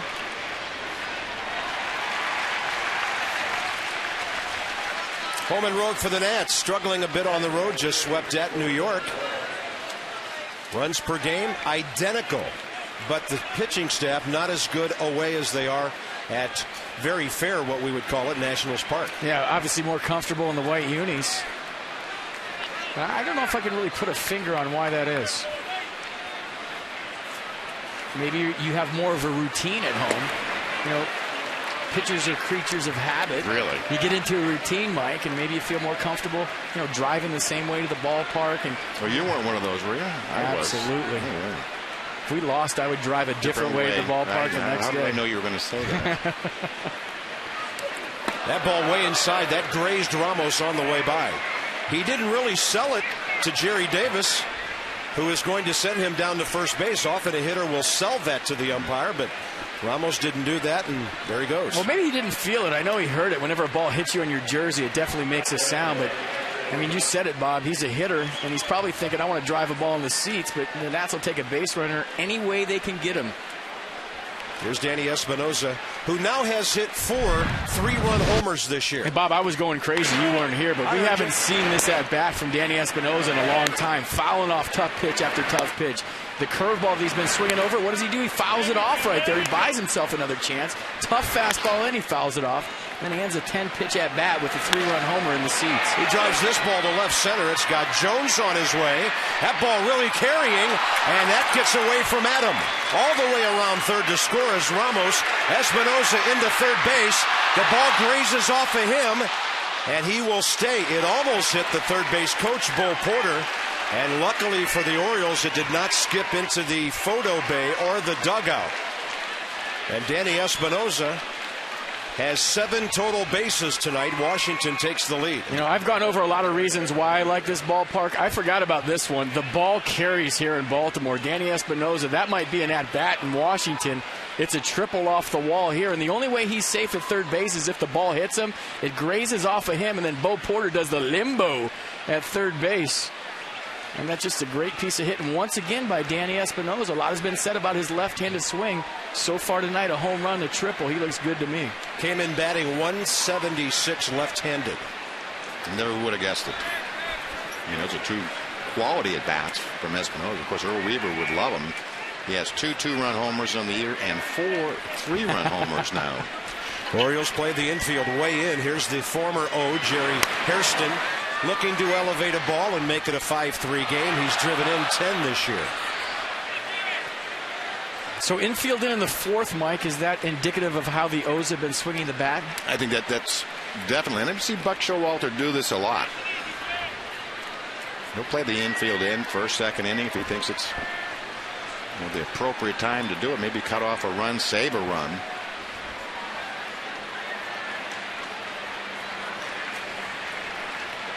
Hairston behind in the count.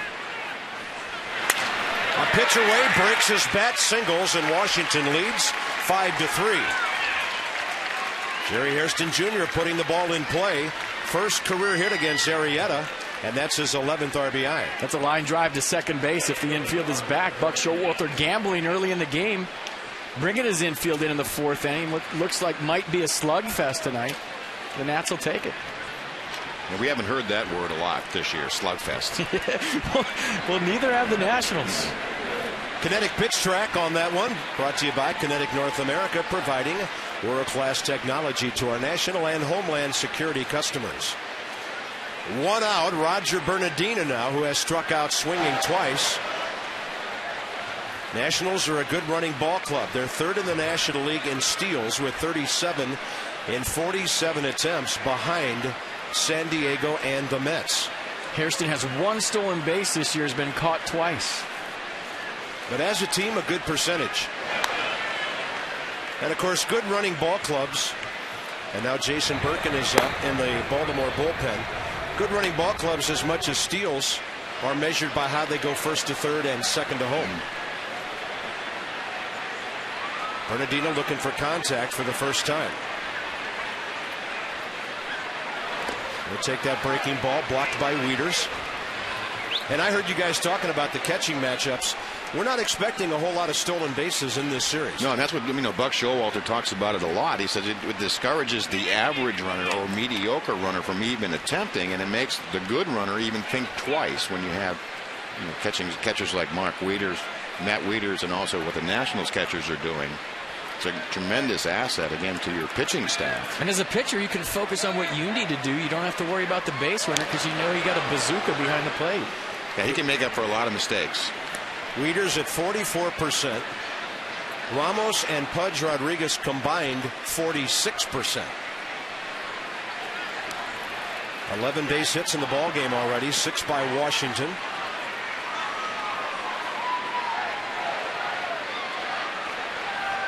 Actually 6 by the Orioles, 5 by the Nats. And it's a 1-0 to Bernardina. Fastball tails low and away as that pitch count continues to rise. Yeah, that's the enemy right now for Arrieta is the pitch count. Bernardina's driven in 3 runs. As a young pitcher, Mike, did you try to strike everybody out? Was it a process as you matured at the major league level to learn how to pitch to contact? Oh, absolutely. Absolutely. I think most pitchers, and certainly Arrieta's gone through this, where you pitch away from contact, you try to throw, change-ups and fastball counts. But what I realized early on, if I was going to pitch, and certainly in those days, 4-man rotation and throw 225 innings, I was not going to survive with a pitch count of 140 a night.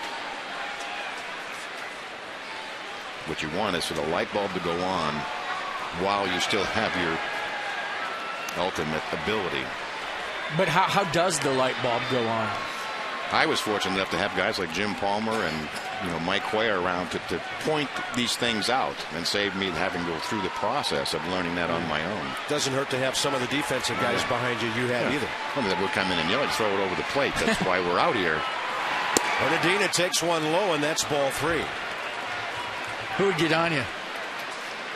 Brooksy would laugh, but most of the time, he would say, because Brooksy was the first third baseman I had, and I only had him for 2 years before he retired, but he would show me the next day the black and blue marks on his chest from the bullets that I would throw down to third base. And he said, now you're going to have a good year, kid, as long as my chest holds out. Bernardina takes a strike. That'll fill the count 3-2. That's a good baseball man right there, Maryland native Jim Riggleman. I got that low. I bet you Mike has that as a perfect pitch. I would just perfect. And throw it there. And I say Hall of Fame pitch. And I agree with Mike. Runner going on a bouncer right out between the infielders. Knocked down by Adams. Everybody's safe. And it's 2 on 1 out. That'll be a base hit for Roger Bernardina. Kind of a slow developing play as J.J. Hardy tried to hang around the bag with the runner approaching. And then Adams just couldn't get there cleanly. It really sort of takes the Orioles out of their defense. I mean, once Jerry Hairston Jr. stole on this, that's a base hit all the way. There's no way Adams is throwing that ball back across his body and getting the speedy Roger Bernardina at first base. 4 consecutive base runners for Washington after the Orioles did that, bottom of the 3rd. Here's our Lexus league leaders, most steals in the National League.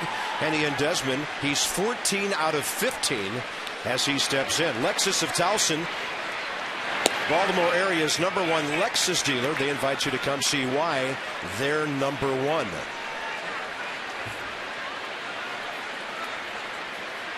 If Desmond was making more contact, he'd have a lot more steals. How about 14 steals for a guy hitting under 210? He has struck out 42 times this year, once looking tonight. And FP knows what a different hitter he is when he stays on the ball and drives it to right center. And you could make him do this by putting on a hit and run right now. We've seen Jim Riggleman do that many times this year. Runners on first and second, 1 out, roll the dice and start everybody. Looked like an inside-out swing, and the count's even 1-1.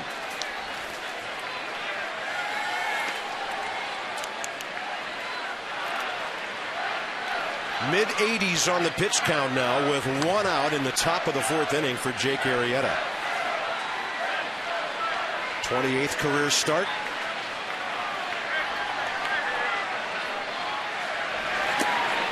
And a short hopper into the mid of Wieters, his first start As Jim told you earlier tonight, last June, 4 1/3 innings, the Nationals got 6 runs, 5 earned against him. Ended up getting a no decision, but that was a long outing in terms of pitches, but not innings. He's at 3 1/3 right now. It's a breaking ball that Desmond fouls. We're talking about Arrieta early on, and his success this year really being attributed to how he has handled left-handed hitters, coming into the night a 189 average, and by my count 4 of the 6 base hits are to left-handers.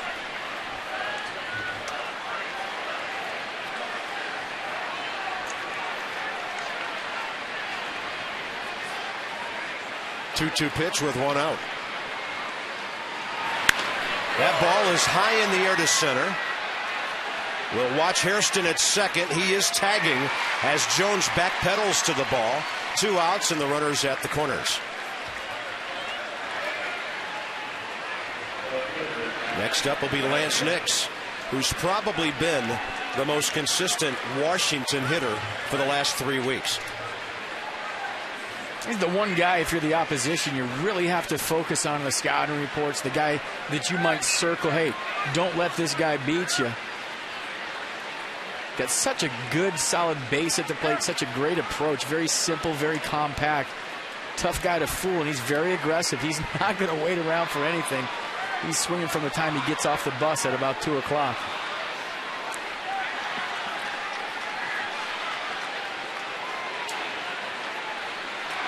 Two runs already home. Runners at first and third, 2 outs. In less than full-time action, Nix has driven in 16 runs. He's a hard guy to walk. He's walked twice this year in 88 at-bats, and one of those was intentional. I don't know what happened on the other one. Lost his focus for an at-bat. Be a pretty good battle between he and Vladdy for the league lead. Yeah. Oh, my money's on Vladdy every single time on that one.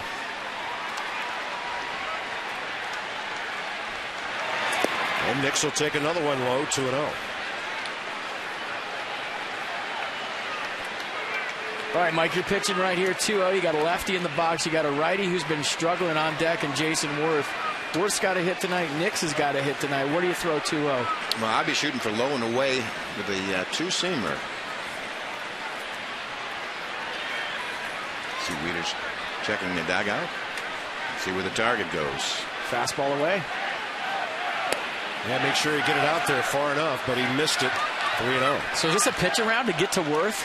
We talked about it last inning. Second base is the open base. Do you put another runner in scoring position to get the right matchup? Yeah, I think he's just not going to give in to Nix. I'm sure they got the scouting report that you talked about, that he's one of their hot hitters. Not even close. Bases loaded. And in the ball game tonight, that's his 3rd walk to go along with a hit batter.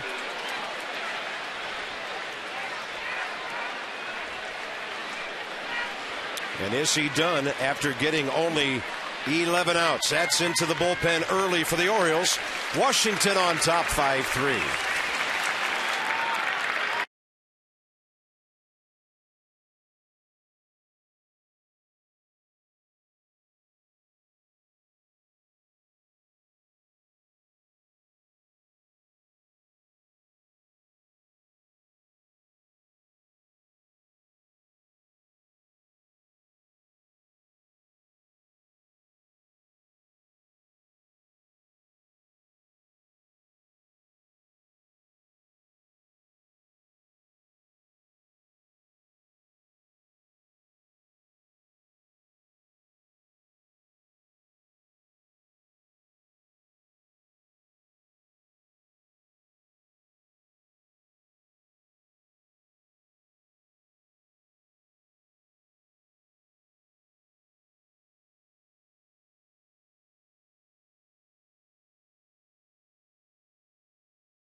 On Masson, brought to you by AT&T. Rethink possible. And by Honda. Visit your Honda dealer during the Really Big Things sales event for great offers on all Honda cars and trucks. Beautiful Friday night in the Inner Harbor as we drag this ball game kicking and screaming through the fourth inning. 15th appearance on the year for Jason Birkin, 0-2. Have a lofty ERA. 16 innings of work, 22 hits. 9 walks, 15 strikeouts. Best pitch is a slider when it's right. At times unhittable. Fastball low, maybe low 90, 92 miles an hour. Pretty good command. Pitched in some poor luck. He's made some good pitches and had some bad outcomes. He faces Jason Worth with Hairston at third, Bernardina at second, and Nix at first. Trying to keep this a 2-run game. And that hits Jason Worth, and now it's a 3-run game. High fastball, and Jason Worth will get his 15th RBI on a ball that hits him. And second hit batter of the inning.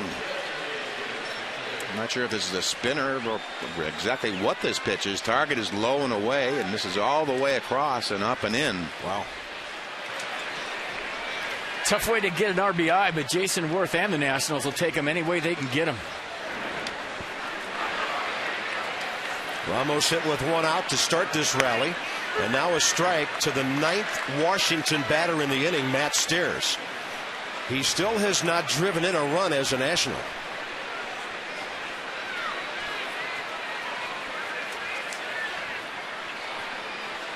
He's flied to left and bounced out to short, so the Orioles have had him going the other way twice, although the bouncer up short was pretty much in the middle of the infield. You see him right there pound himself in his thigh. He's telling himself stay closed. His first move lately, just a little flinch with his right shoulder. He's got a little leak in his swing. Right off the end of the bat, and the count's 1-2. You see it right there spinning off that outside pitch. Anytime an opposition, an opposing pitcher sees that little flinch in your front shoulder where you have that little leak, guess what? You're going to see a lot of off speed. You're going to see a lot of fastballs on the outer third. No question about it. Reading the bat, reading what the hitter's doing. A lot of times they'll tell you what they're doing or how they're feeling.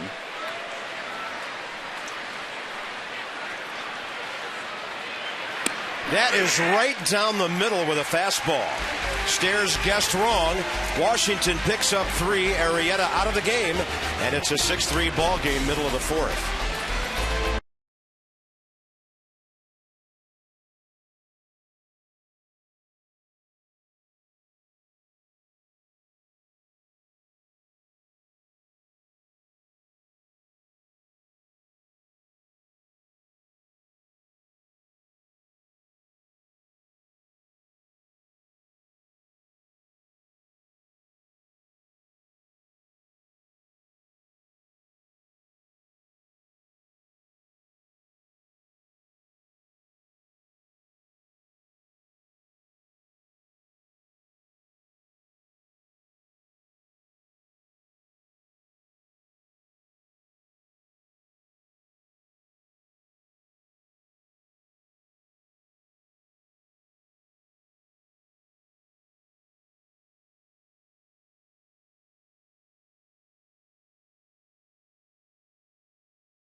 Brought to you by PNC for the Achiever in You. For the Nationals, Bryce Harper wearing it out at Low A Hagerstown. Maybe about to head for High A Potomac or beyond. And then with those Shorebirds over in Delmarva, Manny Machado, the single A shortstop for the O's, hitting .333. Good power, good numbers. 2 young men on the rise. Bottom of the fourth, Mark Reynolds leads off. Ryan Adams and then Felix P.A. for the Orioles, and that ball well fouled left field side off the bat of Reynolds, who walked first time.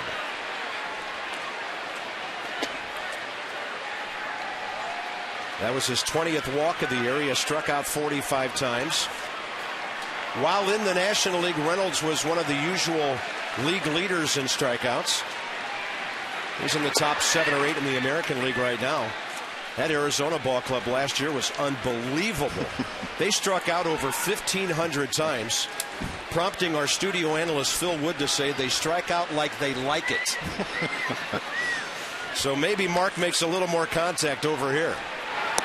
That is a little bit low from Marquis. 2 balls, 1 strike. Well, I think that whole thing is a mindset. You get on certain ball clubs where it's not a big deal to drag your lumber back to the dugout and sit down after a K. You know, back when Mike played, and even, you know, as recently as when I played in the 90s, a strikeout was a big deal. It meant that guy beat you, and you went to the dugout and you felt shame.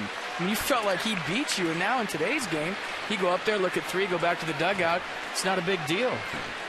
No, it was definitely a badge of honor. I think Eddie Murray struck out 100 times in his rookie year, right at 100, and it's the only time he ever struck out 100 times. And I know Lee May and some of the others were the same way. But Earl Weaver used to also say, too, whenever someone grounded into a double play, he'd say, strike out 1 time. Just make 1 out. And I think that's, frankly, has become more of the mindset with some of the hitters. I'm going to go for the pump and hit my 30 to 40 a year and help the club that way. But I mean, the veteran players, with getting on young players about the strikeouts, it was pretty rough. I mean, I would come back to the dugout embarrassed if I struck out. And not to say that it's not part of the game as we wait for one of my relatives to get off the field. I mean, it is part of the game, and it's going to happen, and you're going to, you know, strike out and have those occasions. But I think, you know, it's more of a mindset to where if you go up there and you battle and you fight and you do it on a consistent basis, more good things are going to happen than bad things if you put the ball in play with 2 strikes. And as a pitcher, I would rather face someone who had great power but struck out a lot, as opposed to someone that was going to put it in play and make it awful difficult for me. Like I say, foul off pitches and run the bats up on me. 3-2 now to Reynolds after a delay while security did their job. Power hitters usually have more holes. And they're going to walk Reynolds again. Mark Reynolds was 4 for 13 with a homer, 3 RBIs against Marquis coming in. He's walked him twice. Tonight's game flow interrupted a bit a moment ago, brought to you by Corona. They invite you to find your beach. And of course, relax responsibly this weekend. 2 groups of fans getting together here in Baltimore. Ryan Adams at bat number 2 of his major league career. Bounced out slowly to Harrison, who made a good play down at third base first time up.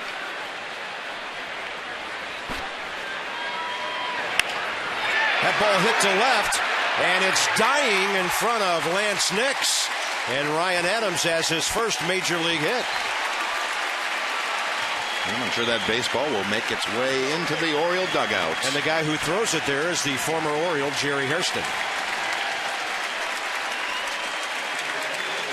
Marquis with another pitch up, FP. Well, that's a moment this young man's going to remember the rest of his life. It brings back a lot of good memories for me. It doesn't matter what it looks like. That's a line drive in the book. That ball will be on your mantle forever. Congratulations, Ryan Adams.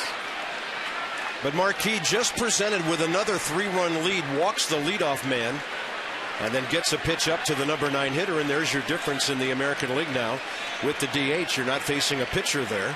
And here's Felix P.A., top of the order, 2 on, nobody out. Yeah, now they authenticate him with stickers, and you know, they just scribbled some stuff on my ball, and I got it, and it's on my mantle. Now they authenticate him, put all kinds of stickers, and somebody write line drive in the box score on yours. Well, they give you the dummy ball first, the one that says a blooper down the right field line. The one with mustard and relish on it. And, took you 7 years to get to the major leagues, and you finally got a hit. And I actually like that one better than the actual one. This is the second game in a row when Marquis has had 6 early runs of support and has struggled with it. Is Steve McCatty going to go out there and tighten him up? Mike, what does he say to a pitcher right now? It's probably not, let's not let things happen too quickly. Let's not let them back in. Looks like Marquis very much aware of what has just transpired. The 8th and 9th place hitter. The leadoff walk was the one that was actually just checking the dugout, watching Riggleman's reaction.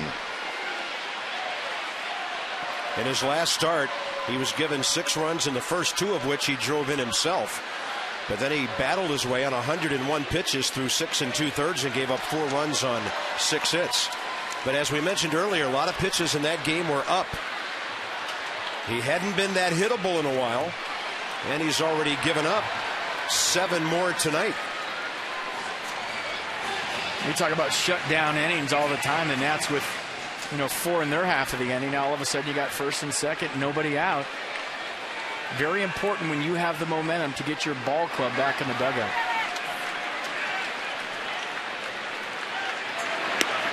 Showing no tendency to move any runners with a bunt. Buck Showalter has his guy taking, and it's 3-0 now to PA. Does he bunt much, or not a lot, but kind of wait around? Yeah, he will bunt. I mean, I guess that's what I like about him, but he's not predictable. I think he lets the players bunt that can bunt. Good hitters coming up. This is a big pitch. Had to get a strike. Now he has to get an out. Jones, Markakis, and Guerrero, the next 3 Orioles.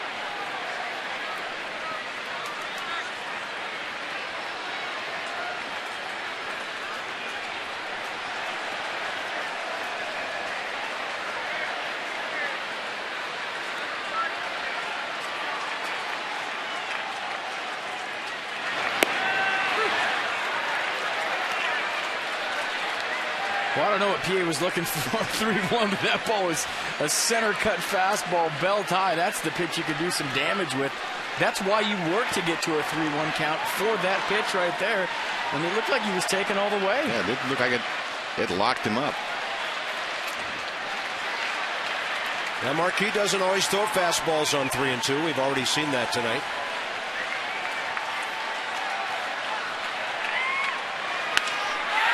That ball is hit well out to center and is beyond the reach of Bernardino.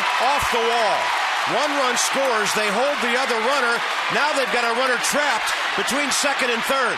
Marquis does a great job of running right at him, and they tag him with the other runner sitting at third as Felix Pie assumed they were going to score 2 runs. He didn't know anybody was 90 feet in front of him. So Reynolds scores, and it's now 6-4. Yeah, 3-2 fastball right down the middle. PA all over it. Right up the southwest sign. Bernardino does a nice job of getting it in quickly, and then PA's trapped in no man's land. Nice play by Marquis. We probably wish he just would have walked PA right to third base. Yeah, that's where you might get some confusion. You somebody never know. Step off the bag. Yeah, just exactly. run them all the way to the bag right there, and maybe you get 2 outs cheaply.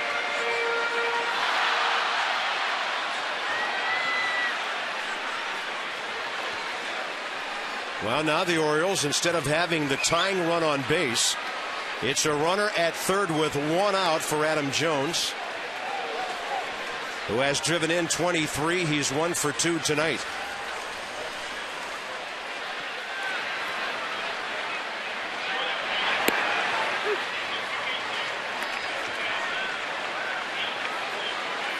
Marquis serving as the cutoff man on that thing, gets an assist, 8-1-5 on that putout. Well, that was a nice job by John Russell, the Orioles' third base coach, of holding Ryan Adams. Danny Espinosa has an absolute cannon, and he would have been out by, with a good throw, he would have been out by a lot at home play. That ball is into left, not that deep. Nix catches it. Adams coming. Throw is well behind him, and it's a 6-5 game.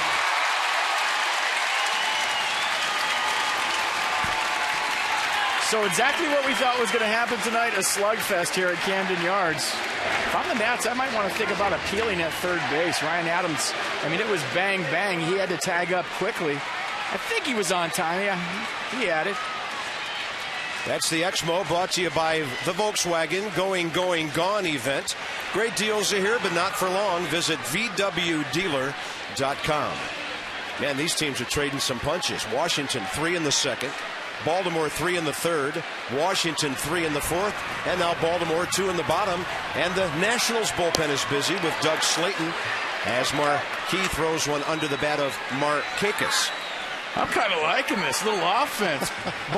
When's the last time we saw a slugfest? Ball flying around the campsite, relay plays, guys getting thrown out. This is exciting. I am digging this. You know, Mike, FP, it's really hurt him the last couple of weeks to be on the air so nice to these pitchers. Yeah, I'll bet. Well, the same is true with him. The Orioles had that 15-inning game. They only scored 1 run in that game, and that was off Mariano Rivera. And then yesterday, that 13-2, so not a lot to cheer for offensively.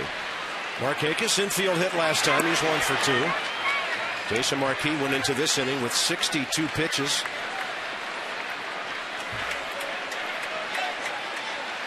Yeah, so far the seesaw continues. Marquis had, what, a 3-0 lead, then it's 3-3. Then he has a 6-3 lead. He's going to have to struggle to get 5 to qualify for the W.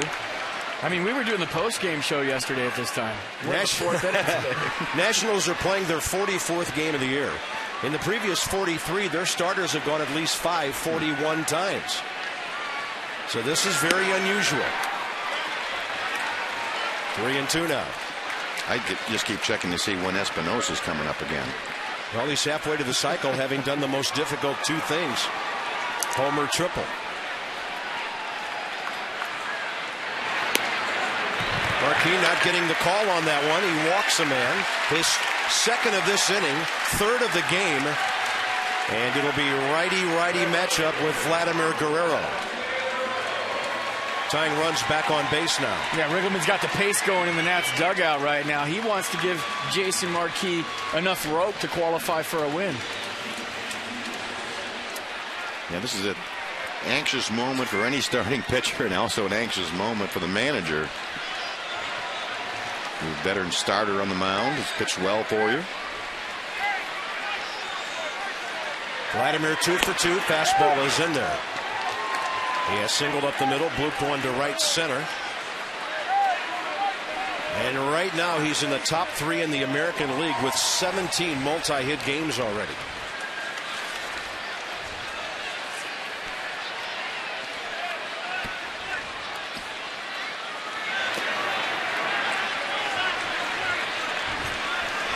His 52 hits are 5th best in the AL.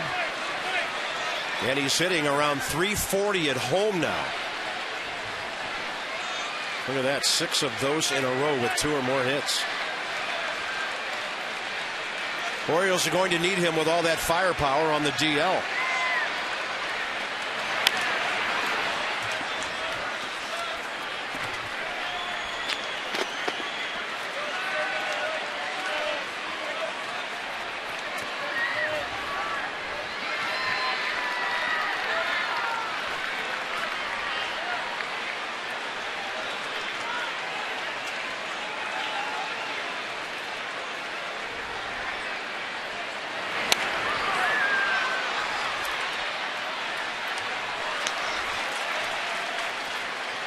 Jake Arrieta out of this game with 91 pitches.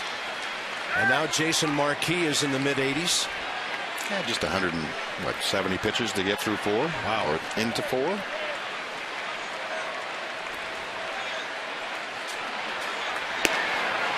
Fastball, pretty good looking pitch, evidently up and away. I don't think Jerry Davis is rewarding either pitcher right now. That was a strike. And Jim Riggleman can't believe it.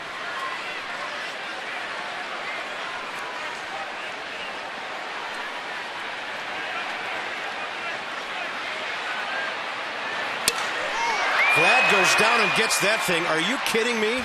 Did he hit that on a short hop? Orioles get a couple. 2 walks, 2 hits, a runner lost at third. It's 6-5 after 4.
How about this? 11 runs, 14 hits in the game so far. LaRoche, Ramos, and Espinoza for Washington, top of the 5th inning.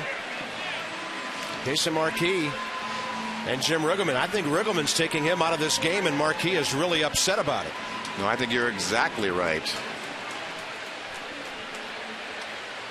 He is lobbying hard to stay in, and Jim Riggleman's final word was no.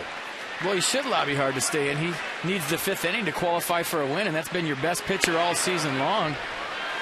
If I'm Jason really Marquis, upset. I'm upset too. What if the Nats go out and score 2 or 3 more runs here? I mean, if the decision's already been made, it's been made, but if Jason Marquis has to sit in the clubhouse and maybe he's ahead 3 or 4 runs, this thing really gets interesting. That ever happened to you? Yeah, Taken out of a game where it has. You're with a lead? And Earl Weaver did some things. If he didn't think you had it early in the game, he'd give you the pretty quick hook. It is very unusual, though, to leave with a lead. You know, if this score was tied or behind a run, I could maybe understand a little bit more. But usually with a lead, you're going to send your starter back out. Marquis thrown 89 pitches in 4 innings, 50 of them for strikes. Adam LaRoche 0 for 1 with a walk and a run scored. Here's a 1-2 pitch. He fights off a pitch on his hands.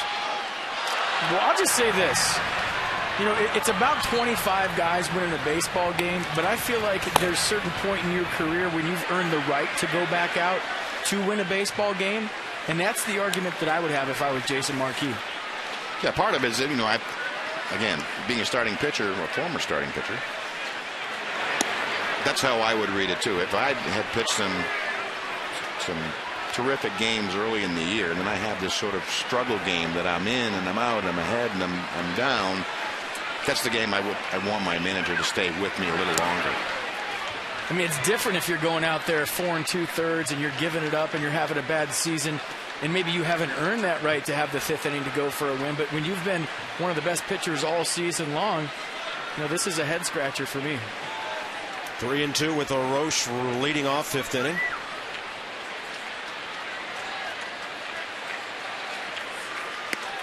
And they will walk him again. That's a 172 hitter, walked twice by the Orioles tonight. Time for our AT&T Mobility Trivia Fact.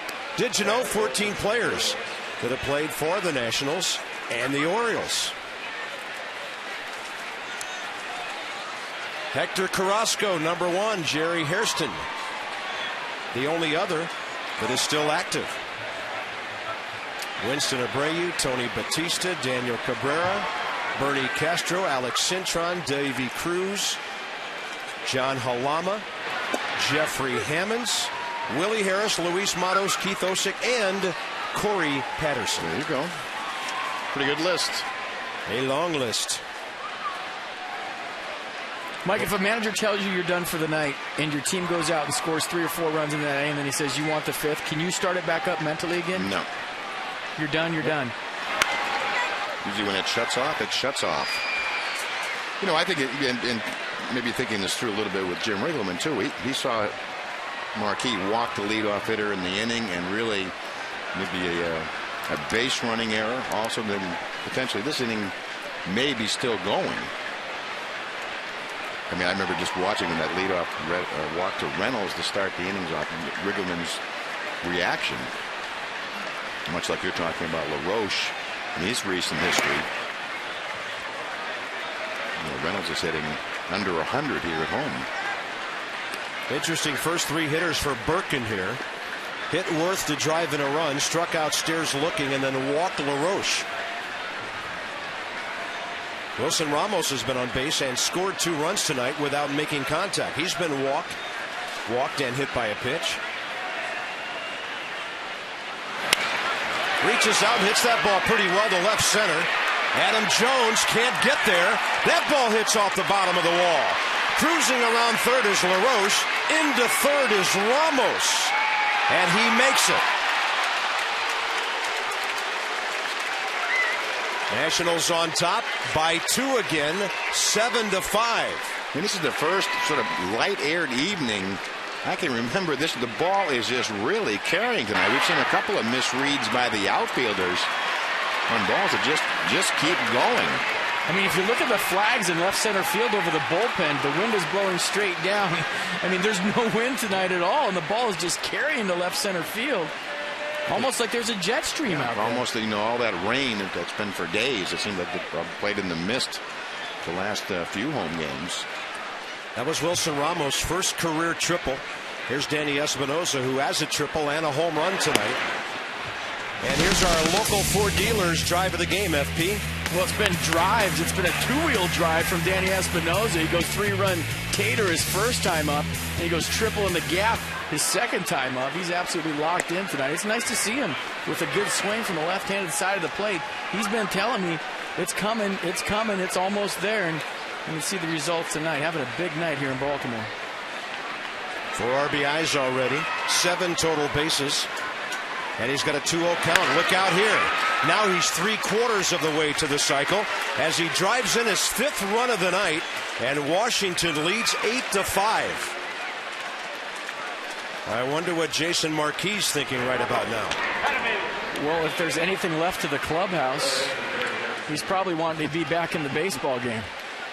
Let's take a look at the pitch from Birkin. Up and out over the plate. Just a nice clean single by Espinosa in the bottom of this order, just doing some damage.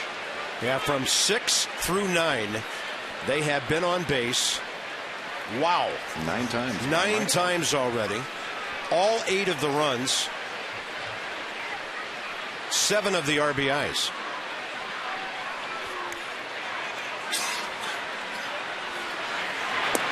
Slider low away to Hairston. So Birkin has yet to retire a batter in this inning. Jerry 1 for 2 with an opposite field RBI single.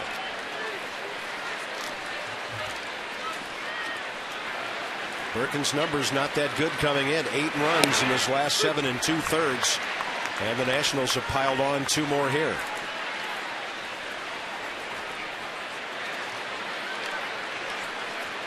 Eight runs on 8 hits. Orioles 5 runs on 8 hits.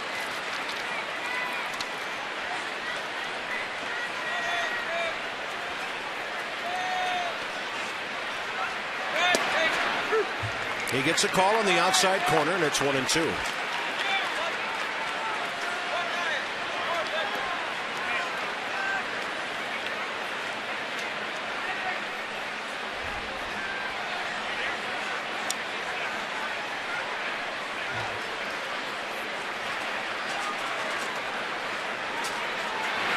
That fastball center cut overpowers Jerry, and a fly ball to Markakis. That's the first out here in the 5th. Frosty Mug Night when the Nationals take on the Padres next Friday. First 10,000 fans 21 and older receive a Frosty Mug presented by Miller Lite. Tickets starting at just $10. Log on to nationals.com/tickets and join the guys when they come home for another short homestand. Padres in next Friday. Followed by the Phillies, and then it's on to the West Coast for a week and a half. Top of the order, here's Bernardina, who singled up the middle last time. And Weeder snaps it to first, too late to get Espinosa.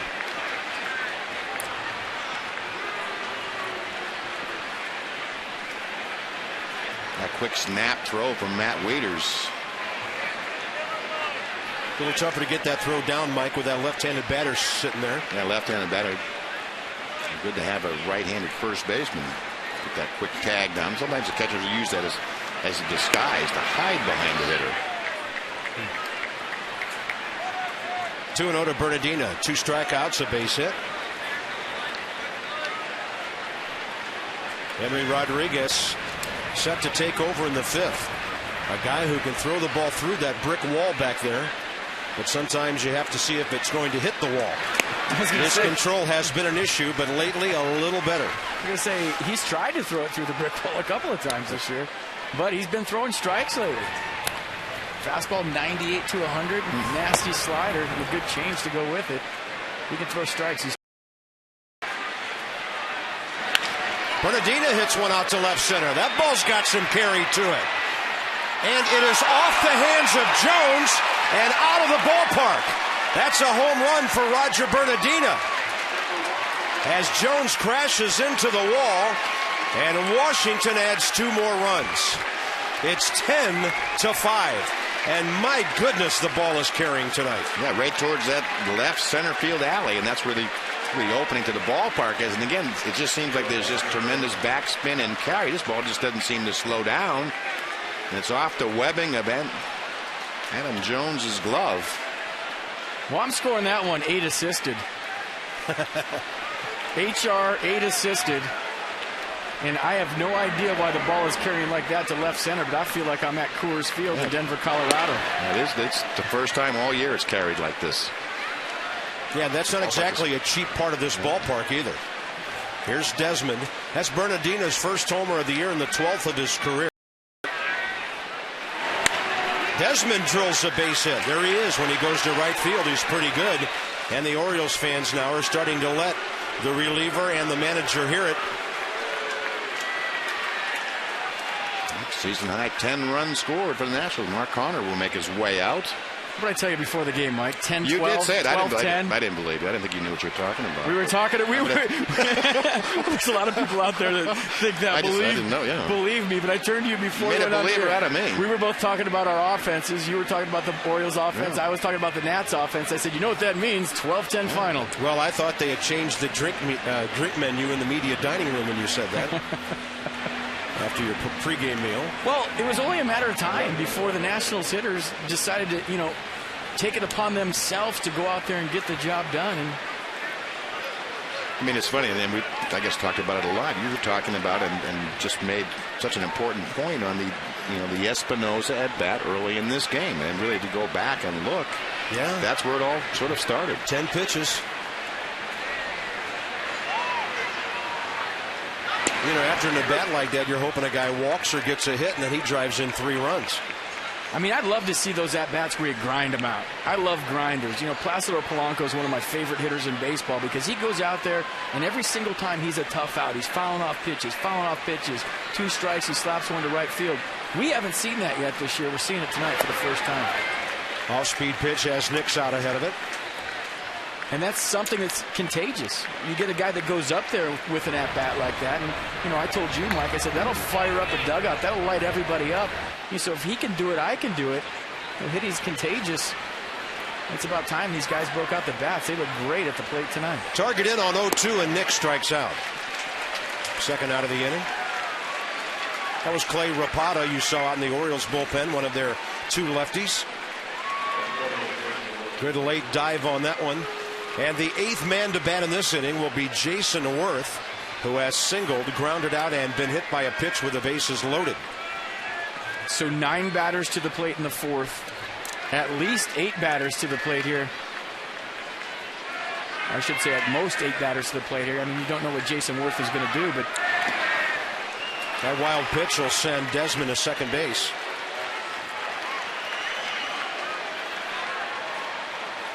Yeah, 30 hitters to the plate already, and we're in the 5th. My scorecard has not looked like this in a while. And I've been using the same pen for 6 weeks. No need to write much down. May run out of ink tonight.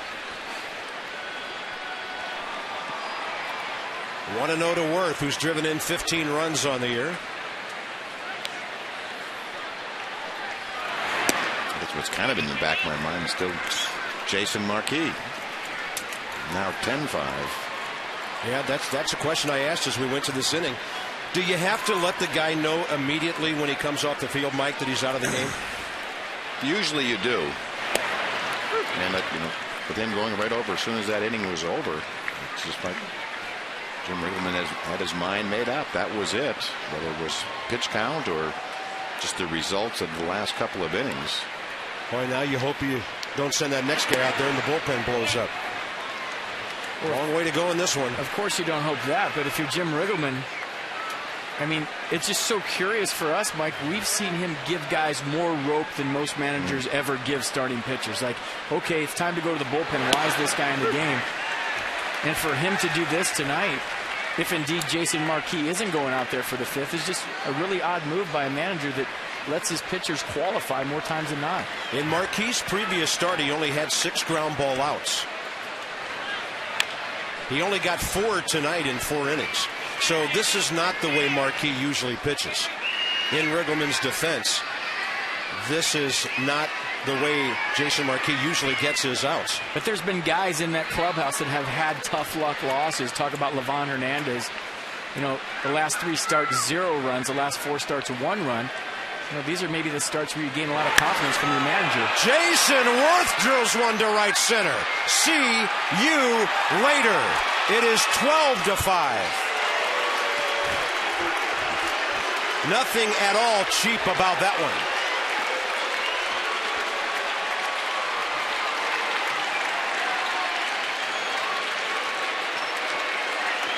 It's a 3 RBI night for the cleanup man. Yeah, you can just see the ball jump. I mean, it's belt-high down the middle. But this ballpark is playing very small. And I like Jason Worth with his more upright approach. His, you know, not as spread out. He's standing up on the plate. It looks good up there. 6 runs given up by Birkin in the equivalent of 1 inning. Rapata coming in.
Scoreless outings over 2 1/3 innings. That tells you that Rapata, Clay Rapata, pretty much of a situational guy.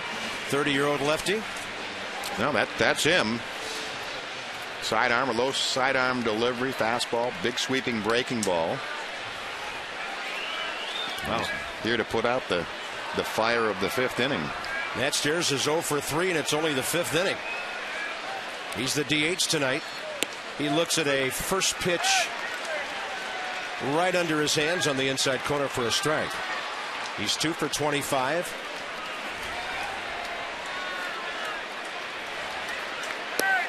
And that's another one. 9th national to bat for the 2nd consecutive inning.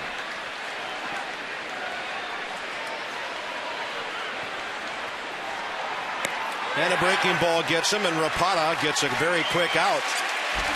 We are at halftime of this game. It's the middle of the 5th inning. Henry Rodriguez to take over as Washington brings out the lumber and leads 12-5.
days in New York, including last night when the Nationals were victimized by a play in the 9th inning where they thought Jason Worth not only beat the throw, but first baseman Daniel Murphy was off the bag. He was called out. The tying run was stranded at third base. Washington lost 1-0. Mike Rizzo reportedly confronting the umpires after the game.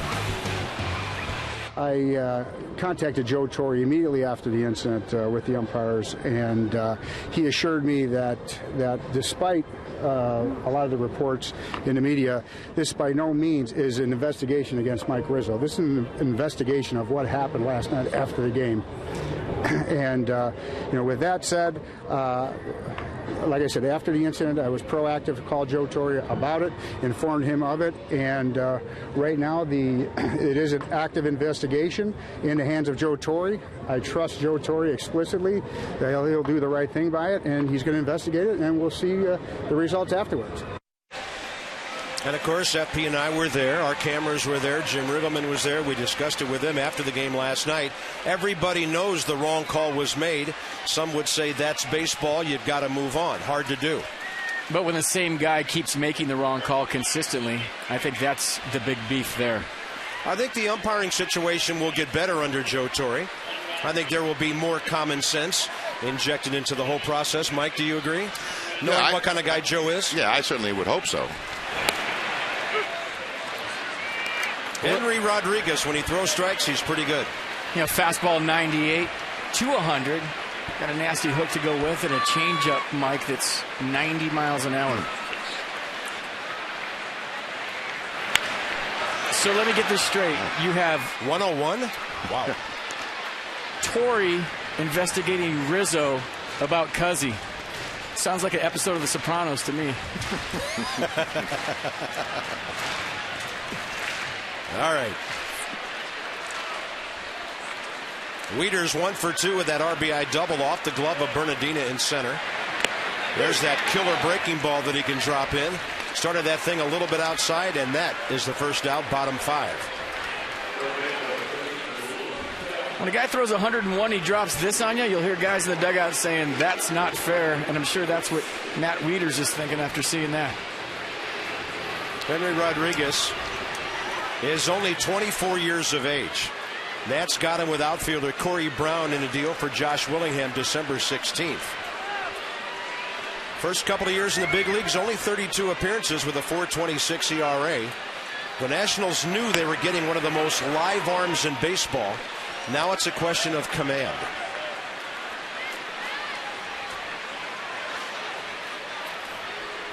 But at 24, he's got a lot of time to figure it out. Oh, absolutely. I mean, he has what you can't teach. You can't teach 100 miles an hour. You can teach a changeup. You can teach a fluid delivery. Look at that movement on the fastball. That was, I guess that's the changeup, 92. Pardon me. That was a combio. Wow. That's like Strasburg. He throws a changeup, 89-90 when he's right. Mike, does it blow your mind that there's so many power arms out there now that try to trick people with their off speed? I don't think pitchers realize how hard it is for a hitter to hit upper 90s, triple digits. Yeah, I couldn't agree with you more. I mean, part of it too was for me is that we used to always do it with the batting cage, or you go down to the the Jersey Shore batting cage and turn it up to 100 miles an hour. If you throw 100 every time, though, you'd figure out some way to hit it. I still think there has to be that balance in there. Did you take BP with Snooki down there at the Jersey Shore batting cage? No. That's a close fastball called ball 2. No, it's hard. I mean, you talk to major league hitters, and I do every day, and they always say, FP, people don't realize how hard it is to hit 95, 96, 97. And then they hang me a changeup, speed up my bat, and I go deep. And I was like, thank you for throwing me an off-speed pitch. Yeah, I think knowing when to throw a changeup is probably critical in that, because you're right. You do a lot of hitters favor. It's, again, that's the experience level at the major league. There's certain hitters you shouldn't throw it to. You either learn it by experience or reading the bat. If the hitter's fouling the ball over the third base dugout, he's a left-handed hitter, keep throwing it. Throws him a strike, bouncing ball, Espinoza, who is a very, very good young second baseman. Could play shortstop probably most places. Commuter Connections has the Nationals' upcoming schedule. We'll get you home guaranteed. 2 more here in Baltimore, and of course the 4 o'clock game tomorrow, 1:30 on Sunday. It's on to Milwaukee. The Nationals swept the Brewers at Nationals Park back in April. And then next Friday, they will experience something called a home game with San Diego coming in. Here in the 5th inning at Camden Yards, bases empty, 2 outs, and J.J. Hardy. Fouled out to LaRoche at first. Ground ball to Desmond at short.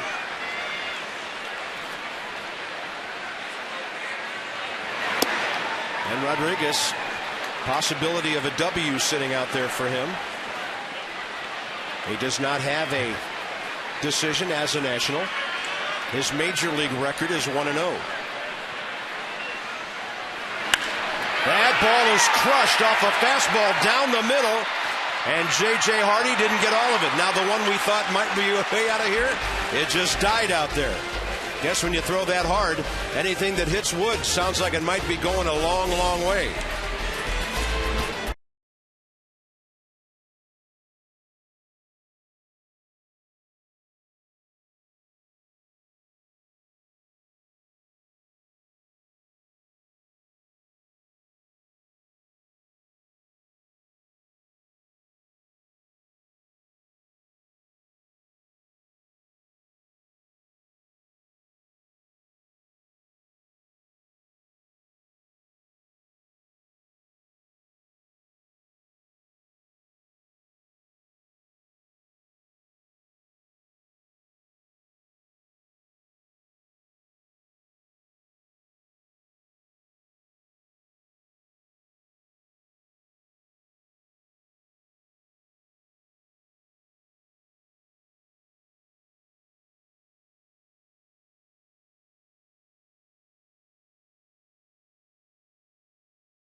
Time for the Coors Light freeze cam. Mike, lots of things happening on an infield hit. Yeah, a lot going on here with the Nick Markakis swinging bunt. Pretty good play by Marquis. Bang, bang play at first. Markakis gets the edge.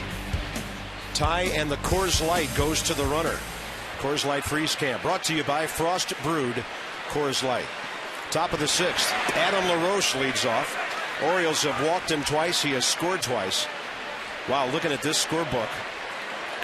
LaRoche walking twice, scoring twice. Ramos walked, hit by a pitch, scoring twice. That's 4 runs the Orioles have just given the Nationals tonight. Another hit batter forced in a runner. Yeah, 6, 7, 8 hitters in this lineup. They just had a big night. They'll be on base 8 of the 9 times. Biggest Nationals outburst since they scored 13 on September 6th of last year against the Mets in a 13-3 win. He kind of knew when it was going to happen, it was going to be big. And LaRoche lines one right at Adams. You folks who follow single-A baseball in our area, Potomac Nationals are defending their Carolina League championship. And there's a fantastic golf day coming up at Old Hickory in Woodbridge on the 26th. Sign up, link up with the Ponats. PotomacNationals.com, 703-590-2311. Also, the 3rd time this year, the Nationals have hit 3 homers in a game. Wilson Ramos has scored 3 runs. He has his first career triple for an RBI. And Clay Rapata has come out and retired 2 consecutive hitters here to, at least for the moment, settle things down a little bit for the Baltimore pitching staff.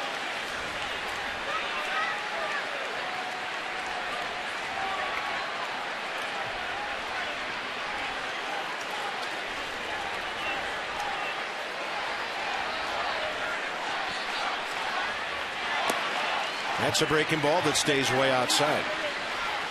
By the way, all time, if you're interested, American League 1,808 interleague wins. National League 1,652. So the senior circuit has a long, long way to go. It was 134 to 118 American League last year. That's a pitch that was hanging, and Ramos hits it into left. He will make the turn and stop, and he'll be 2 for 2 and on base for the 4th time. Yeah, pretty impressive night. This offense, Bell tied down the middle. They have had their share of pretty good pitches to hit. And Wilson Ramos very rarely pulls the baseball. He's a guy that likes to use the other side of the field, let it get deep, go to right center. That's where most of his pop is. Mike, I know you won't believe this, but he came into this game 6 for his last 42.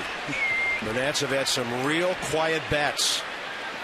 And here's Danny Espinosa, who's done everything but double for the cycle, and he bats right-handed for the first time. Kristen Guzman at Nationals Park in August of 08 did it against the Dodgers. Think that beard is coming off anytime soon? I doubt it. Brad Wilkerson in 05, the only other National to hit for a cycle.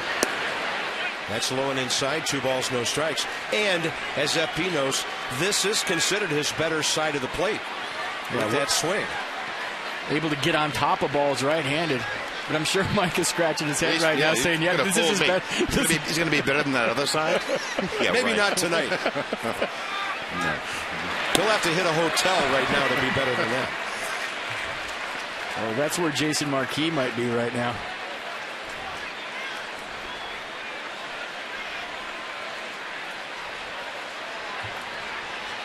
Yeah, Washington informing, Jim Riggleman informing Marquis was coming out of the game when it was 6-5. Half inning later, the Nationals had a 7-run lead.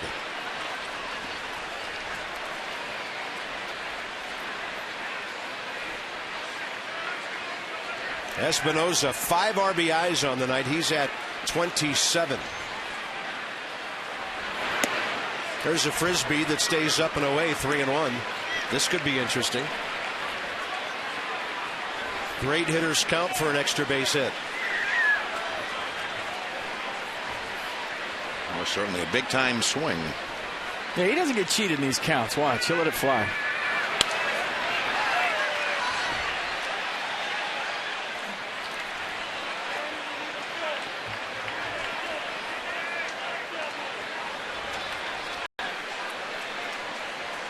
Danny Espinosa looking like he did when he was first called up last year. Went absolutely crazy with the bat, hitting about 500 his first 10 days in the big leagues before they figured out they better go off speed and breaking in the dirt. 3-2. He'll golf that one out of play, left side.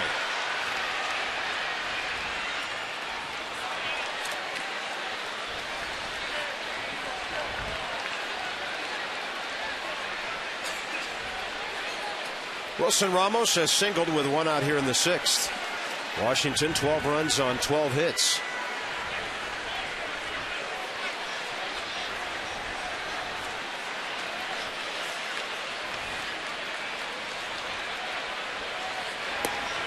Way inside, he's on base for the 4th time.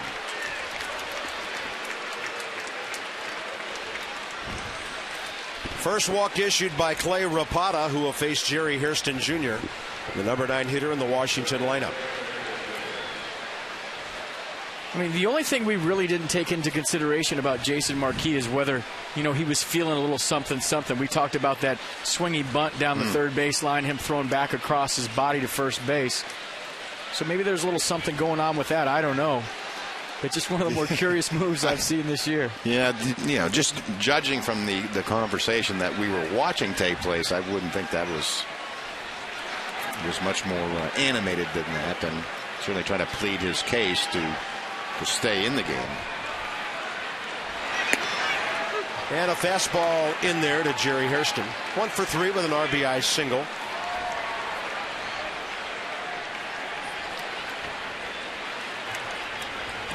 Every lineup spot has been on base tonight for Washington except for the DH.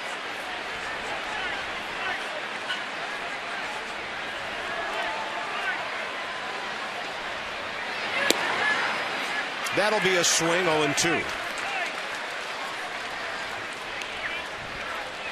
It's been a long couple of days for the Orioles pitching. Wow. Yeah, yesterday, 13 runs. And already 12 tonight. 25 runs over the last 14 innings or so. Nationals were back in their hotel 2 nights ago watching the end of your game. That ball is rocked into left. Ramos comes around third. Bo Porter sends him, and the Nationals lead 13-5. Jerry Hairston Jr. 2 for 4, 2 RBIs tonight.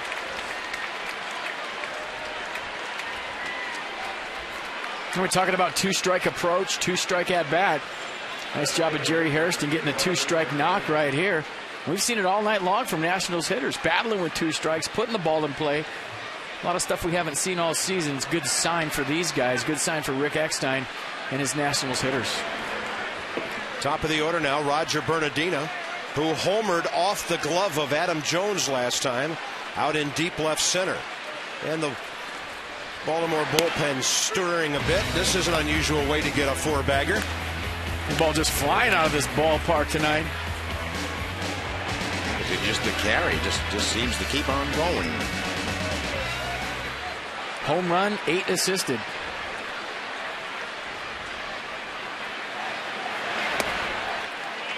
Tip-ins, ball is in there. Tip-ins, they happen. I had Pat Kelly tip one in for a 3-2 loss one time at Old Memorial Stadium. You know all about tip-ins. You and Julius Irving, Dr. J, your former college teammate. But the good thing was we were going to Fenway next start, and I said, let's see a tip one in this place. If you're any good at tipping them in. Now, if memory serves me correctly, I was told a couple of years ago when that new hotel was built out there beyond left center that it could change this ballpark a little bit. Have you guys figured anything out along those lines? It seemed the wind would swirl in from that left center field area, kind of go around and back out to the lower deck in the left field line, and the ball carried extremely well to the left center field area and would knock it down in the center field area. But tonight, I just think it's the flags are just, like you said, straight down. But this is the first time that the ball has really carried well. That structure, of course, was not here when this park opened in '92. 2-2 to Bernardino. And he will strike out on a pitch up. That'll be the second out here in the 6th. With a sidearm 2-2 breaking ball up and out over the plate. It was a pretty good fastball. Yeah. And it'll be Ian Desmond who singled going the other way last time up. Orioles will play behind the runner Hairston at first and give Luke Scott a chance to cut off some of that hole over there. Desmond inside out swing, right field line, and Scott is there. He's got the foul ball. Washington scores 1 in the 6th. They have scored in 4 of the last 5 innings.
O's and Nats meet for Game 2 of this Mid-Atlantic rivalry. John Lennon and Jeremy Guthrie. We'll get you going at 3:30 with O's Extra, presented by Verizon 4G LTE on Masson HD, and Nats Extra, presented by your local Ford dealer on Masson 2 HD.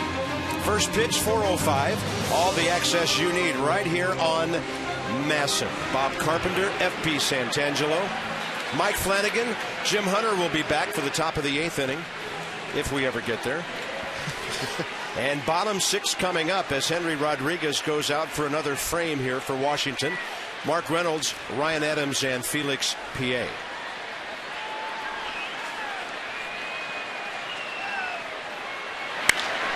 That ball is scorched out to center. Bernardino will not be able to catch up with that one. It'll hop off the angled wall and go over the center field wall. Ground rule double for Mark Reynolds. There has been night, especially in that left center, right center alley. Man. Belt high down the middle, 97 miles an hour. A low screamer off the bat of Reynolds. Been on base all 3 times. I've seen this guy's career progress from Arizona to here, and if you've ever watched him take BP, which I'm sure you have, Mike, probably, I don't want to say the most pop of any hitter in the American League, but he can sure put on a show. Former teammate of Ryan Zimmerman's at the University of Virginia. There's a fastball that'll get your attention. Ryan Adams 1 for 2, first major league hit, a little flare to left. Last time up, and then he scored on the sac fly by Adam Jones. Well, the Orioles have enough runs and hits to be winning a ball game right now. 5 runs on 9 hits in the 6th inning.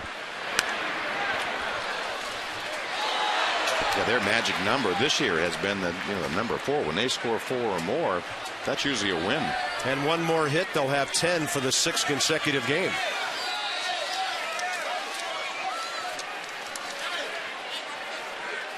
Yeah, they're 16-4 when they score 4 or more runs.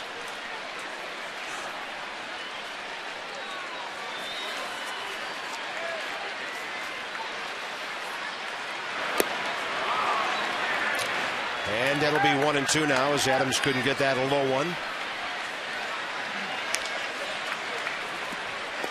Yeah, every once in a while, he'll have a little cut action on that fastball, and I think when you throw that hard, sometimes you don't know where it's going to go as far as sink or cut. I used to talk to Rob Nen, a closer for the Giants, all the time. And he would say, FP, I just throw it as hard as I can. Sometimes it sinks, sometimes it cuts. I don't know what it's going to do. There's that slider. Gets away from Ramos and no chance. Wild pitch sending Reynolds to third base with nobody out. Yeah, tough to hit and tough to catch. But you're right. What happens is pitcher has an outstanding fastball. Usually has great wrist action and loose and fingertip pressure, and depending on how it comes off, will cut or sink or run. And Ramos is a very good blocker of the ball, but such wicked spin on that. Right now, just worry about the hitter. You're up by 8 runs.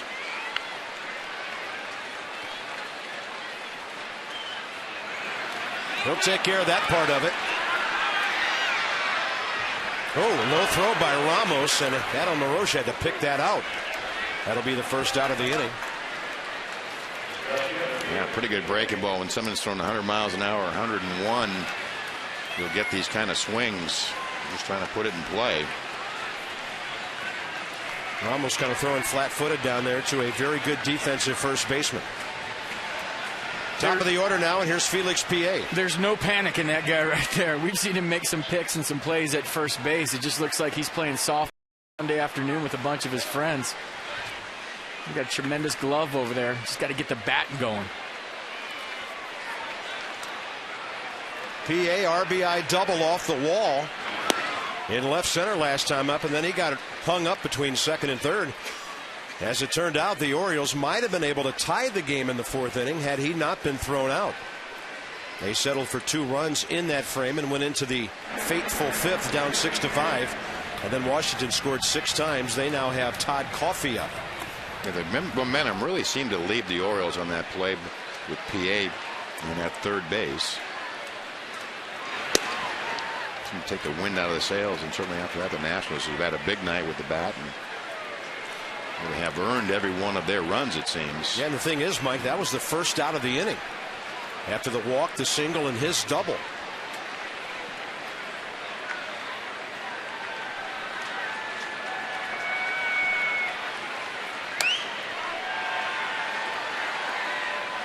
And that won't feel too good. 1 ball and 2 strikes as Felix got himself on the foot. It's not every day that you foul off a 91-mile-an-hour changeup off your front foot, but when you're sitting on 102, is that off his back leg? That was off his back leg. Yeah, luckily for him, it hit the ground first. Absorbed some of that shock.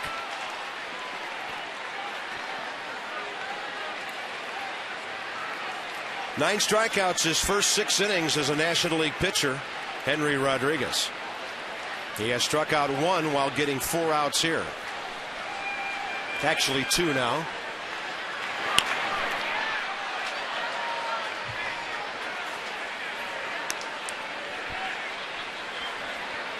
Well, seems to get after it pretty easily too. That 101. It's not. It's not maximum. Not overthrowing. Yeah. Well, he's really smoothed out. He had an outing, Mike, in South Florida against the Marlins, to where he was hitting the mascot up to halfway up the screen, and ever since then, Steve McCatty's done a really nice job of slowing him down a little bit. See how slow he is right there? That's another breaking ball. That is a swing, according to third base umpire Todd Titchener. So they'll just tag out PA, who stood at home plate. 2 outs. I mean, I don't know if the hitters can see the rotation of this off-speed pitch. Did he go? You be the judge. I would say absolutely. Almost broke his wrist right there. Nice job again by Wilson Ramos of blocking the baseball. Got to run on third base. He's been getting beat up back there this inning by that hammer. Good job. Also shows you a confidence level of the pitcher. I mean, I guess probably for Ramos to be able to call that breaking ball with a runner on third. He could be doing himself a favor and just call fastballs, I guess. Yeah. He's putting down 2, saying this is going to hurt, this is going to hurt, this is going to hurt. And it's not going to go to where I have the glove. The intended target. Adam Jones, base hit, sac fly, 1 for 2.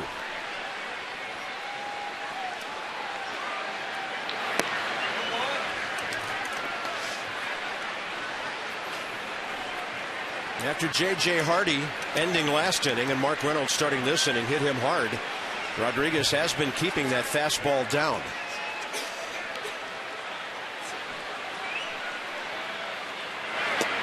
That is wicked. Strike 1.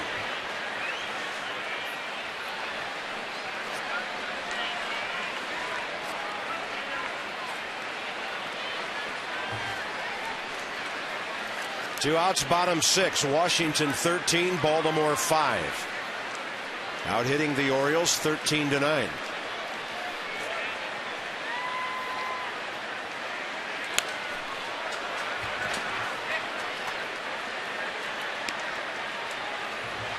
Nobody's really pulled that fastball yet. Couple of shots straight away to center.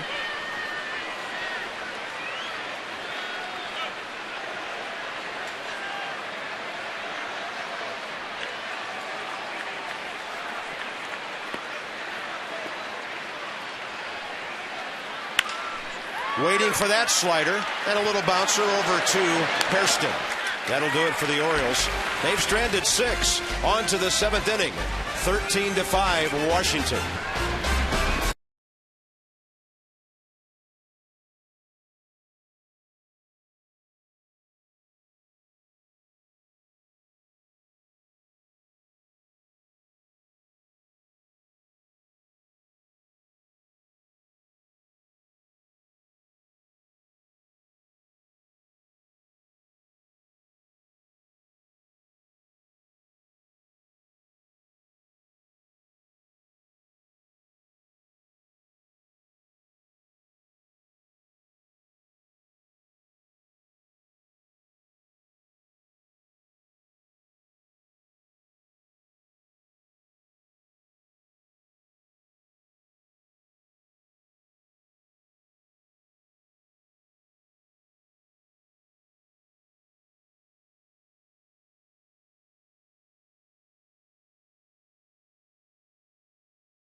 Latest news and info about the O's, Nats, and the rest of Major League Baseball. Live look-ins to BP, reports from the field, roundtables with Phil Wood, Dave Johnson, Mel Antonin, hosted by Tom Davis. Maximum access to the Nats, the Orioles, and Major League Baseball. We'll give those guys a 2-day breather now for interleague weekend. They'll be back with you on Monday. Top of the 7th here, Lance Nix, Jason Worth, Matt Stairs for the Nationals, who lead 13-5. Lance Nix with a base hit, a walk. He's 1 for 3. New pitcher for the Orioles, veteran Michael Gonzalez, 32 years of age. You can see the numbers, 12 innings of work, 20 hits, a lot of base runners, and not a whole lot of success. Yeah, we thought he was on his way a couple of years ago, actually 5 years ago now, when he had those 24 saves for Pittsburgh. Last time out. After a Robinson Cano double really determined that 15-inning game. But he's been certainly wild to the left-handers, sort of on the up and in, and then down and into the right-handers, and so that side-to-side delivery has got him in a lot of trouble. Yeah, I saw the aftermath of that pitch. It actually broke the bill of that batting helmet. Stops with Atlanta in between Pittsburgh and Baltimore. And a 2-1 to Nix. Right up the middle. Almost hit the bag, and it stayed true for J.J. Hardy to make that play. Tonight's Cold Hard Blast brought to you by Frost Brewed Coors Light. Go back to the 5th inning. Check out the swing from Jason Worth. He's been tinkering with his stance every single night. It seems like he's got a different one. I think he finally found one that he can stick with. Absolute tater to center field. A single, a hit by Pitts with the bases loaded, then that 2-run homer. So Worth has tacked 3 onto his RBI total tonight and has 17. Off-speed breaking ball, just a little bit low.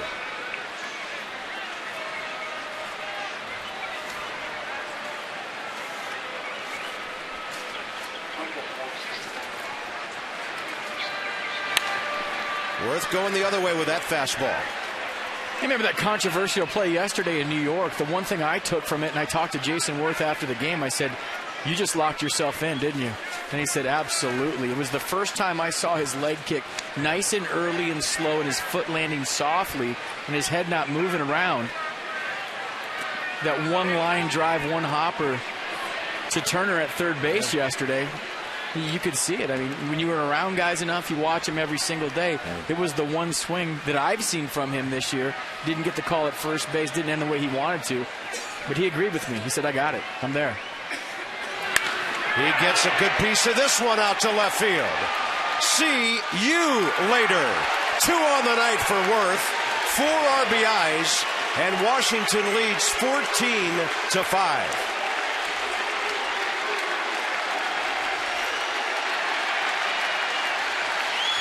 This is unexpected, to say the least. But they've been sitting on a powder keg, we have felt, for quite a while. Redskins 14, Ravens 5 on this swing by Jason Worth. He's getting the head out, getting the extension. See how early and slow he is with his leg kick. And I talk about leg kick guys all the time. They're either feast or famine. When they're hot, they're as hot as anybody in the league. And Jason Worth just implementing the leg kick, and you look at a happy Nats dugout. Sounds like he's getting the hang of it. Looks like he's getting the hang of it. Nationals will pinch hit for their DH here. Give Michael Morse a couple of ABs now that there's a lefty in the game. Morse pretty much being platooned in left field now with Lance Nix. Won the job in spring training. Got off to a slow start. He's hitting .255. He's had a lot of trouble with right-handers.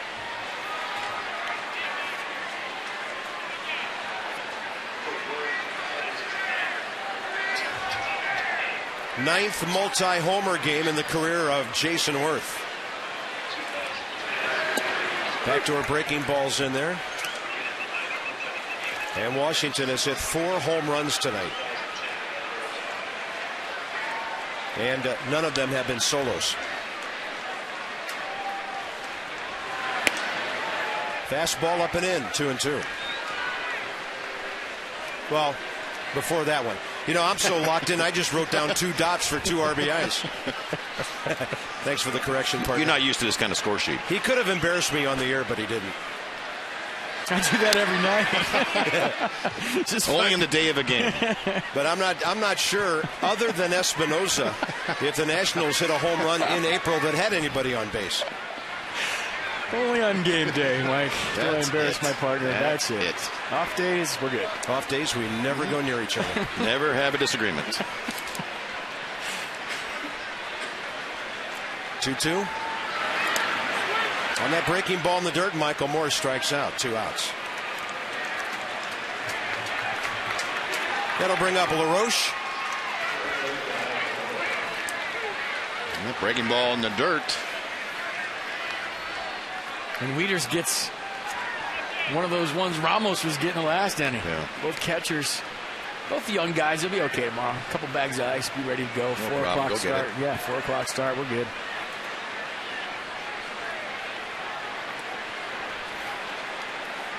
Cycle watch. Danny Espinosa needs a double for the cycle. Yeah, he'll bat again. Maybe twice.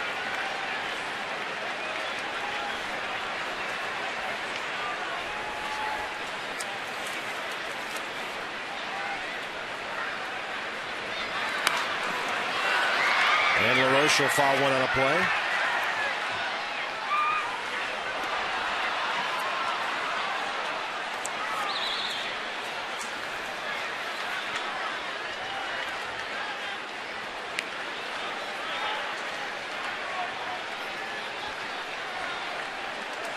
He's a career .259 hitter before the All-Star break.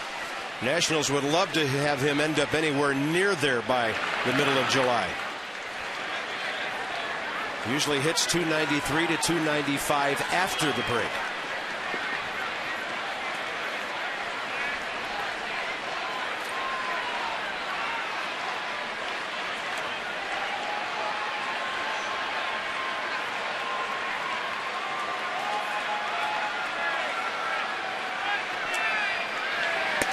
Fastball upstairs, counts even 2-2.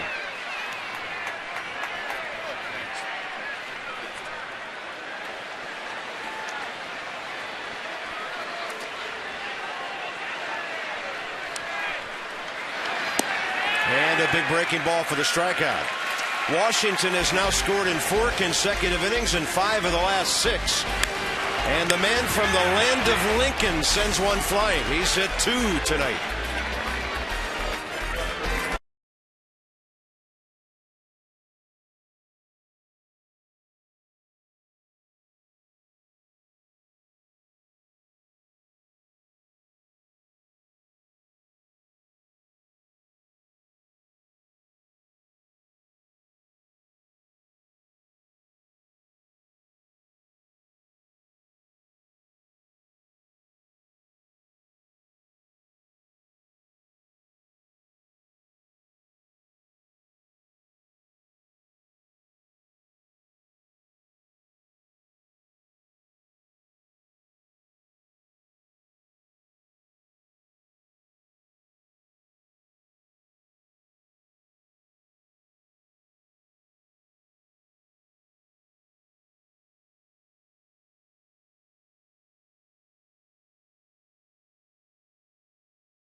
Here in Baltimore, hitting the ball all over the campsite, high fives, and it's been an offensive night.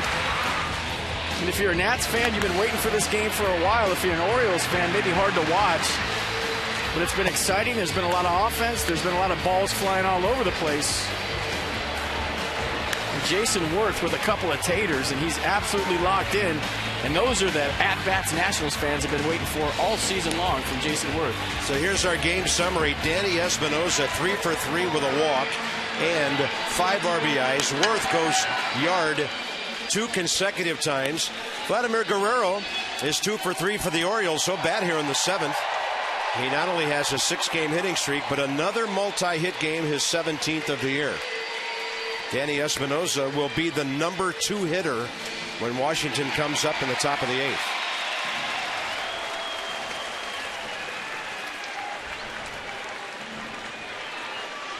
Nick Markakis 1 for 2 with an infield hit, a run scored, and a walk. Rodriguez out there for a third inning of work. 1 hit, 3 strikeouts so far. And very impressive stuff. Yeah, this is probably the best he's kept the ball down in the zone. And usually, Mike, we only see him for an inning at a time. So this is an extended look. The National starters, as a rule, have pitched pretty far into ball games. They really haven't had the need for a long man more than a couple of times already.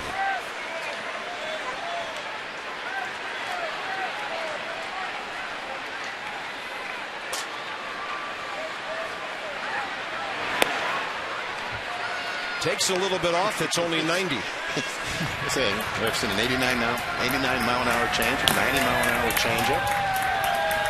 Second time Doug Slayton's been up tonight. How many pitchers on both teams right now are going, I wish that was my fastball?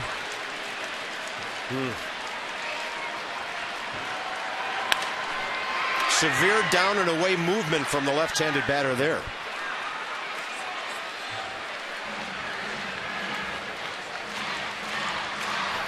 Last year, the Orioles won 2 out of 3 here. They won 2 out of 3 in Washington. They lead the all-time Mid-Atlantic rivalry 16-14. It's been real close over the years, although they have dominated here.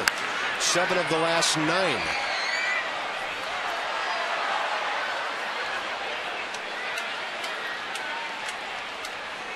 Interesting, a lot of the American League managers complain about playing in the National League ballparks. The DHs still out-hit the National League 273 to 217 last year. That's a pretty good at bat by Nick Markakis, just pulling that ball into left.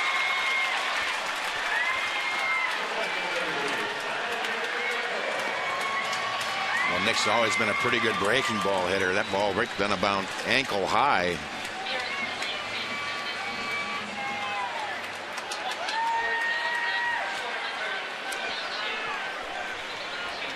Orioles will be in Washington June 17, 18, and 19 on the weekend.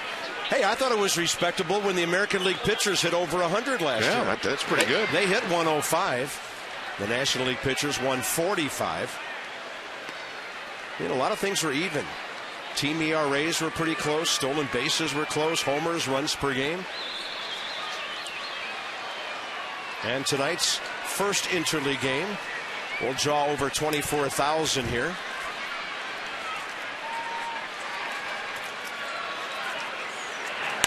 And Guerrero will go right field. It'll back up Worth, but he's in front of the track for the first out. Let's check out our game flow from Pep Boys.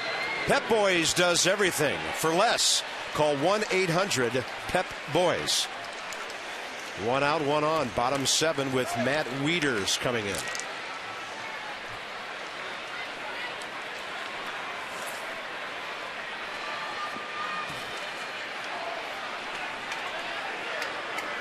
Wieters a 2-run double in 3 trips.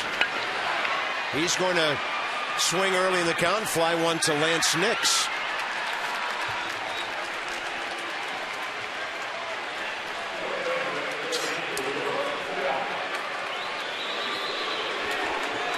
Luke Scott 1 for 3 with an RBI.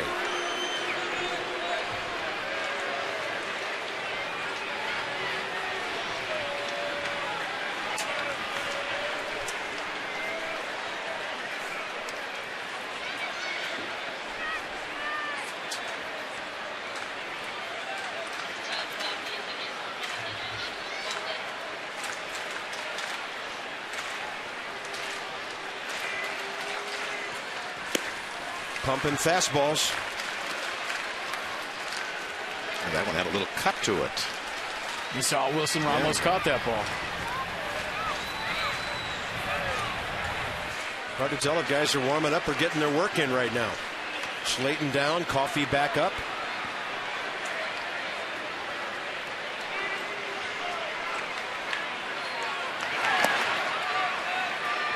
And that was 93 with changeup type movement. He's changing speeds well. Anywhere from 101 to 89 is the range. Yeah, I had to go look him up in the press guide. He's had some pretty impressive years. Started off as a starter in the minor league. Moved to the bullpen in 09, went out to Sacramento. 43 innings of work, struck out 71. That's 14.6 per 9 innings. Rather impressive. I could see how he would kind of jump out of the press guide if you were trying to make a deal. And the Nationals had a glut in the outfield coming into the season. They knew that. They moved Josh Willingham out there and got 2 players in return. He was one of them. 2 balls and a strike to Luke Scott.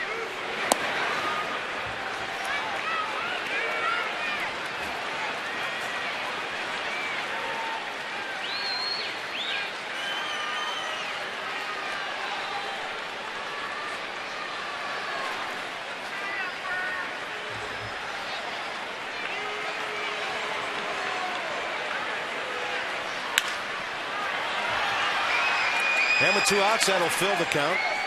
And Nick Markakis will be moving on the next one.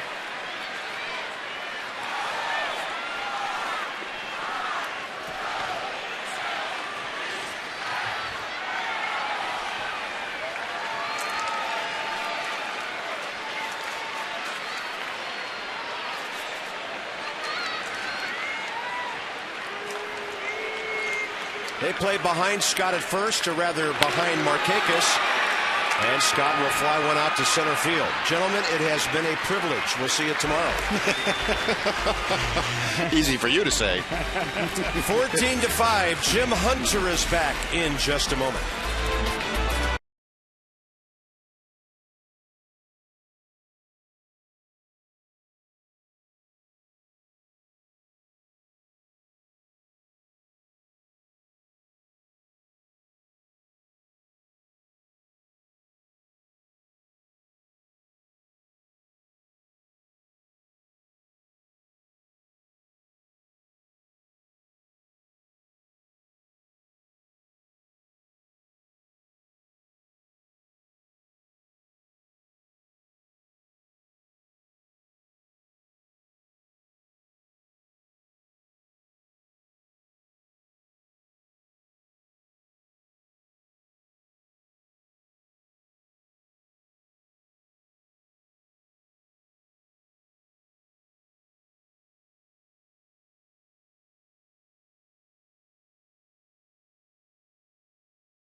I don't know what happened here with our Masson family, but when I went next door, I left you guys with a tidy 3-0 game, 16 runs, and 19 hits later. Here we are in the 8th inning. What was going on over here? I'd rather not say. Well, Jim, Bob was good for 11 runs for the Nationals. That's all I know. You know, usually, as he said, when he's on, the Orioles go crazy, and he turned the tables on us today. Yeah, it's early. So I got 6 outs to go. I got to get some hits. Well, you knew from a team that was struggling when they finally did break out, it was going to be big, and that's what you're seeing from the Nationals tonight. They've been struggling offensively for a long, long time, so there's a lot of happy guys in gray uniforms. You see Luke Scott moves from first base to left field, pushing PA to center field. Reimold is now in the game in right field, and Brandon Snyder is at first, with Jake Fox now behind the plate. Michael Gonzalez stays on. And there's a fastball for a strike to Wilson Ramos. So the Orioles saw Washington come in here having not scored a run in back-to-back shutout losses in New York, and going back to the 7th inning on Monday. And there's a long fly ball to left field off the bat of Ramos.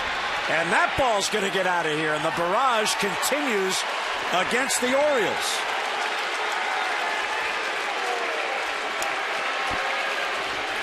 Five home runs hit by the Nationals tonight. They came in tied for 14th in the 16-team National League with 32 as a team. Just a curveball up in the strike zone.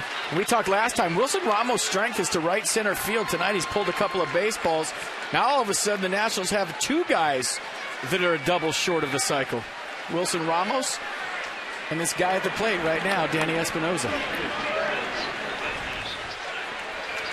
And here is Danny Espinosa looking for that double.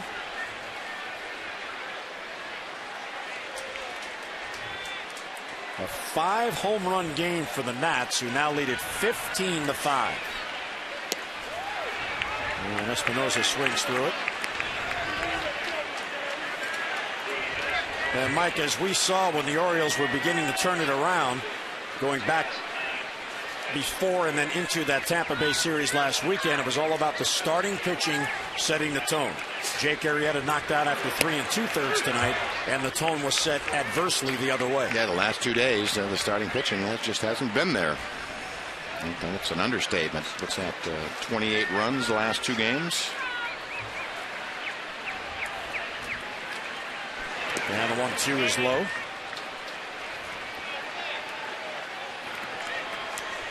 So Jones is out of the game. Kakis is out of the game, and Wieters is out of the game. You know, from an offensive standpoint, too, when you're standing out on defense that long for a couple games in a row, it affects your rhythm on the other side of the baseball. It affects your at-bats a lot of times at the plate. You're standing out there for so long, you're watching balls fly all over the place. There's walks, the tempo of the game's slowing down. And when you have 2 or 3 games like that in a row, it takes it out of you standing on defense that long. Up and in fastball from Mike Gonzalez. And a 3-2 count to Danny Espinosa, who's been perfect on the night. Ground ball towards short. A.J. Hardy has it and gets it across to get the hustling Espinosa for the first out. Well, Andy McPhail, the Orioles president of baseball operation, he was asked about disappointments so far in the 2011 season. Our bullpen hasn't been quite as good as I'd hoped it would be. It's erratic, you know, it shows flashes, but it hasn't sustained. Our offense hasn't been as good as I'd hoped it would be. You know, like everybody else, we had some injuries. We have a hard time adapting to that. We have too many guys that are playing at a level well before, you know, below their customary level of performance. Well, and that has continued tonight, because through that ground out by Espinosa in 2 2/3 innings tonight, the Orioles bullpen has allowed 8 runs in 2 2/3 innings, so that it turned what was at one time a close game into a blowout. In the meantime, the Nationals on the other side have gotten 3 scoreless innings out of Henry Rodriguez. Jerry Hairston is 2 out of 4 with a couple of RBI singles, and he takes a strike. And fans, don't forget to get live Orioles breaking news coverage. Just text Orioles to 29292. Message and data rates may apply.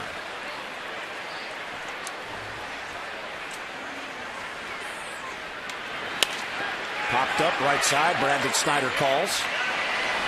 And backing up, will grab it for the out and 2 away. Well, we encourage you to gather up your group and enjoy Oriole Park's newest fan destination. That's the Miller Lite Flight Deck for one low price. Enjoy a fun, casual atmosphere, bar-like seating, and a great view of the game. Plus, everyone in your group will receive a food and beverage voucher to use anywhere in the ballpark. Individual tickets are also available for select games. And for more on the Miller Lite Flight Deck, 888-848-BIRD or online at Orioles.com. And there's a strike taken by Roger Bernardino. And speaking on the bullpen, as Andy McPhail alluded to some of the disappointments, we mentioned at the top of our broadcast how the Orioles roster has changed each day for the last 3 days leading into the game tonight. Alfredo Simon must be activated by Sunday, and he has pitched very well in his 3 rehab starts in Bowie. And the plan was, when Alfredo came back, to go into the bullpen. Might that be by tomorrow instead of Sunday, because the Orioles need some help? Here's the 0-2 all the way back to the screen over the glove of Fox. Those moves tend to eventually, work themselves out as this one gets away from Gonzalez. little high. Release point. A little underneath it. There's a bouncer off the bat of Bernardino. Ryan Adams has it and gets it to first just in time. Good hustle there by Roger Bernardino. Well, Wilson Ramos hits a home run. He's also got a triple, and the Nationals are rolling at Camden Yards.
Presented by the all-new 2011 Dodge Charger with its iconic four-door fastback coupe design, efficient power, technology, and execution.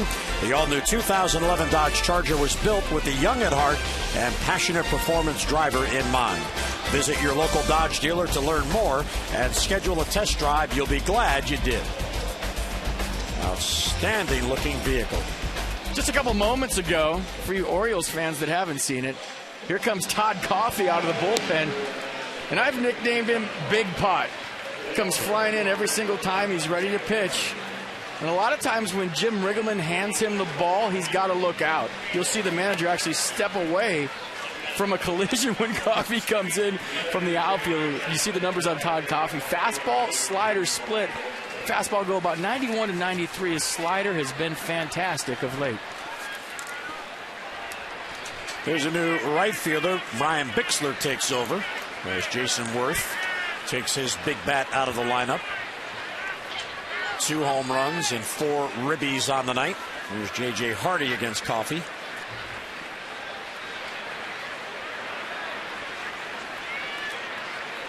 So the third pitcher for Jim Riggleman here tonight. And deals a fastball for a strike.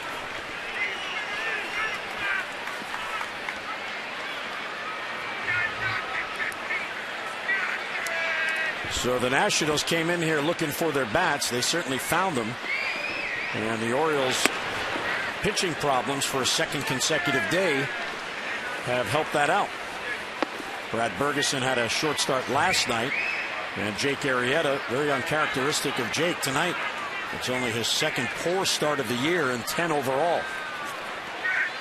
He had been very consistent up to tonight. Hardy bouncer to short, charging Desmond. 1 away in the 8th inning. Time now for you to text in your vote for the AT&T Player of the Game. And here are the candidates. Danny Espinosa, double short of the cycle. How about Jason Worth? Couple of home runs and 4 ribbies. For Vladimir Guerrero for the Orioles. He has another multi-hit game, 6 consecutive multi-hit games for Vladdy. Text in your vote now. Have your voice heard. A, B, or C to 51862. I'm going to vote for D, interleague play. For D? And this ballpark. You come right over the American League, yeah. I haven't seen a ball carry like this anywhere the Nats have played all season long. It hasn't carried here all season long. And it hasn't carried for the Oriole bats. The only ball that really was well hit by the Orioles here tonight, well, the PA double was well hit, but the Reynolds double in the 6th. And unfortunately for Mark Reynolds, who's at the plate here, he's had this unlucky streak where when he really makes good contact, he hits it to the deepest part of the ballpark. If he could just pull the ball, he'd have several more home runs. It's hard to pull the ball when everybody's throwing his sliders away, because that's a book on Reynolds, right? You guys have seen him all season long. I saw him in Arizona for 2 or 3 years. Slider, slider, slider, slider, everything away. And until you can show that you can go opposite field home run, hit the ball that way consistently, that's all you're going to see is a steady diet of off-speed away, because it's hard to do damage on that pitch. There it is. 1-2 as Reynolds swings through it. Marquis went 4, 5 runs on 8 hits, did not come out for the 5th, so can't qualify for the win. Henry Rodriguez 3 scoreless, and now Coffey. Check swing, and it's just outside. So says Jerry Davis.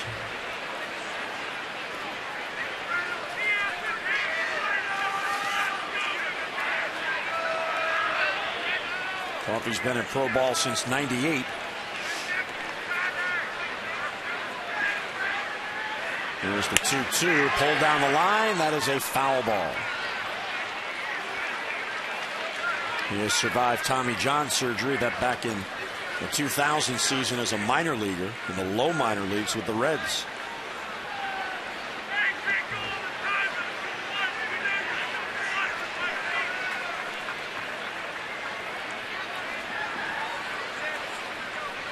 One out, none on.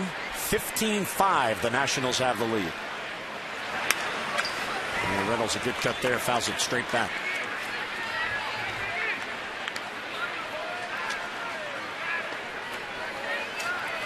Reynolds has had a real good night at the plate. He has walked twice and scored. He's also doubled. He now has 7 hits in the last 7 games, so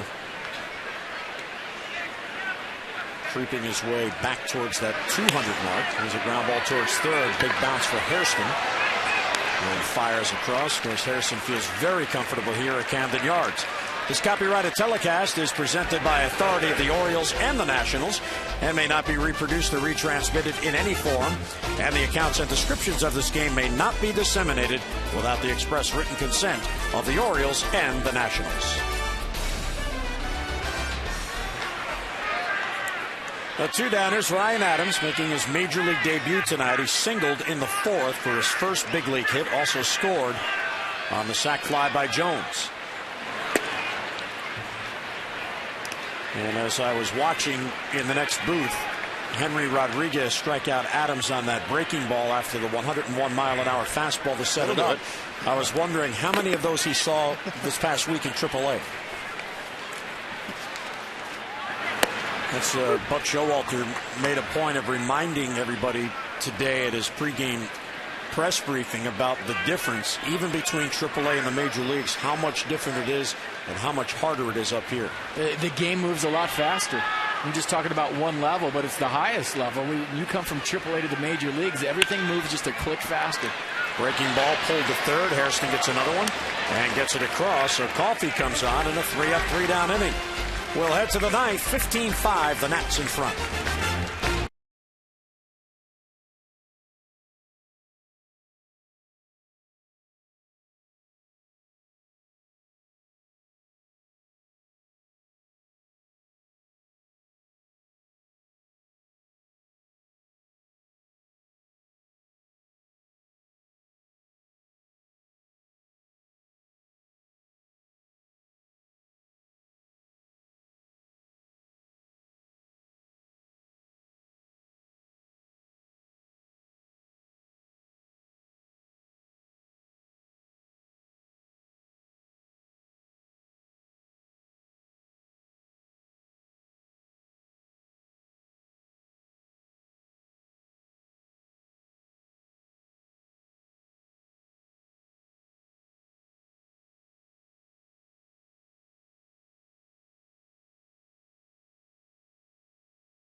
Is brought to you by Southwest Airlines. Find our fares online only at southwest.com.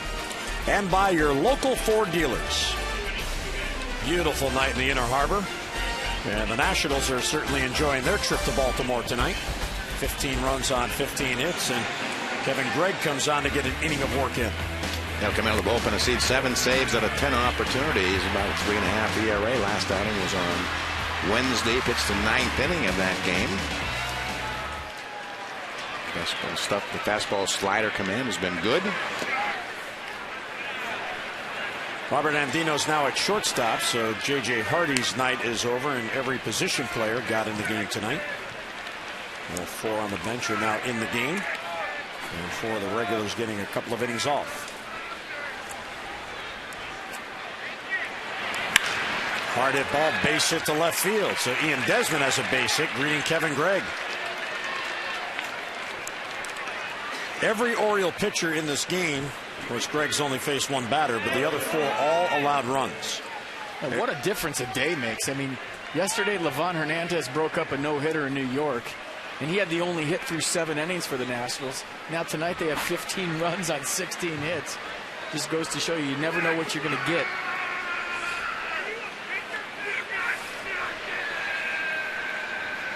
Here's Lance Nix, and he tees off on one to right field. Back on it, Reimold, and that ball is gone.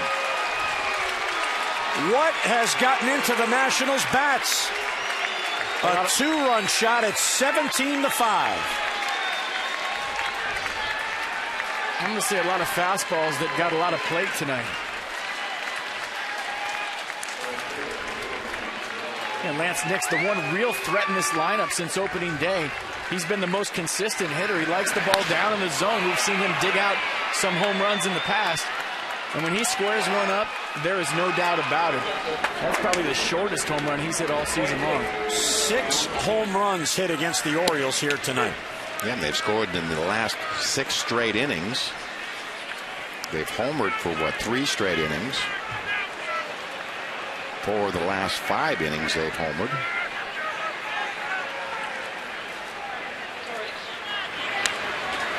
And a good cut there. This is Bixler who's up. He's in Jason Worth's spot.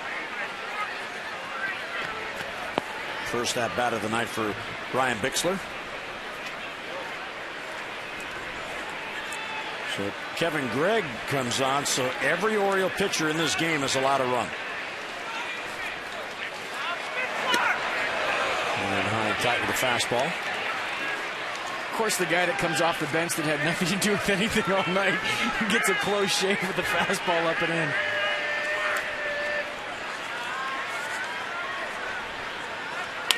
There's a bouncer towards third, waiting on the hot Reynolds, and guns it across to get the hustling Bixler and 1 away. And one thing observing this Nationals team here, FP, is the fact that when they put a ball on the ground, they are sprinting to first base. Well, that's something that's been emphasized since day 1 of spring training. Jim Riggleman right there, Bo Porter at third base. You know, they knew they were going to be maybe a little bit challenged offensively, and they wanted to be aggressive on the base pass. They run everything out. They break up double plays as hard as any team I've seen. They go first to third. They steal a lot of bases. They read balls in the dirt. It's been fun to watch for us when they get on base. It's just been a question of getting on base. Which is nice, almost awkward for me, you guys, doing a game with you to see the team score this many runs. Yeah. I mean, there's been so many, frowns in the Nationals dugout lately, so many, stern looks, guys that are pressing. And, for me, in following these guys and traveling with them, it's nice to see some, smiles and some high fives in the dugout. This is an offense that's been as bad as any in baseball. And for them to break out tonight with 17 hits and 17 runs, I'm sure everybody down there feels real good. Yeah, this one down and away. Mike Morse getting his second at bat, and as you saw, the 17 runs, 17 hits, both season highs against the Orioles.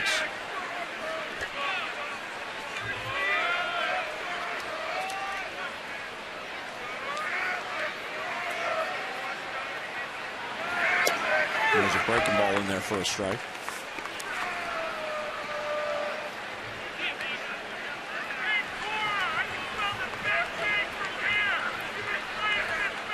The Orioles bullpen has not had a scoreless outing since May the 8th. against Tampa Bay. 4 1/3 scoreless in that game. This is the 8th consecutive game in which the bullpen has allowed at least 1 run. That's a pretty disturbing number.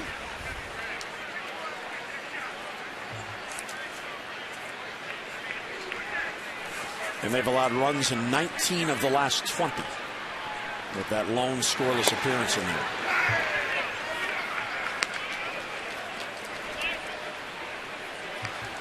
Well, roster moves the last 3 days. What might happen for tomorrow for a 4:05 game?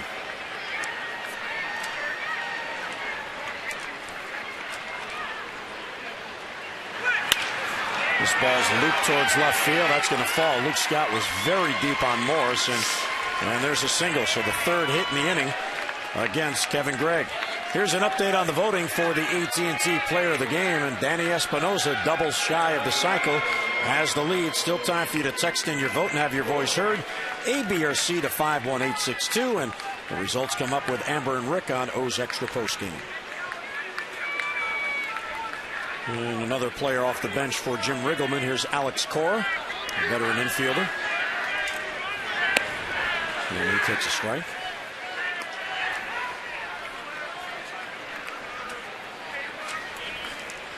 So the only position player on either team not to play in this game is Ivan Rodriguez. Ground ball towards the middle, another base hit. Hard to believe this club came in hitting .233 as a club. I almost don't know what to say about it. Well, I'm not going to say anything else. You guys got the rest of this. Yeah, well, I was just going to say, go ahead and run it up to 25 and then start over 0-0 tomorrow. Well, let me talk about this. You're sitting on the Orioles bench right now, and you're the starting pitcher tomorrow. Are you saying, hey, get them all out of your system? Absolutely. Don't you love to pitch after games like this? Yeah, absolutely. I mean, how many times do you see a team scores 15 runs one night and then it's 1 or 2 the next night? If I'm sitting on the Orioles bench and I'm pitching tomorrow, bring them on. Yeah, absolutely.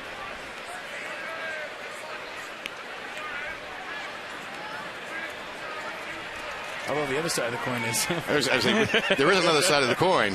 The other side, the guy in the box is a double side shy of the cycle. That's right. These guys are hitting the ball well. I better hit my spots. If I don't, I'm going to be in trouble. Well, the big blows in this game, the 6 home runs,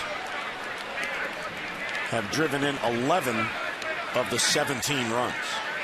So the Nationals have done 2 things exceptionally well tonight. They've been able to get men on base in all but 1 inning, and all those home runs. There's a double play ball, Andino to Adams, and back to first, 6-4-3, and that ends the inning. But 2 more on the board on the home run by Nix. We head to the bottom of the 9th, 17-5 Washington.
Post-game shows on Nats Extra.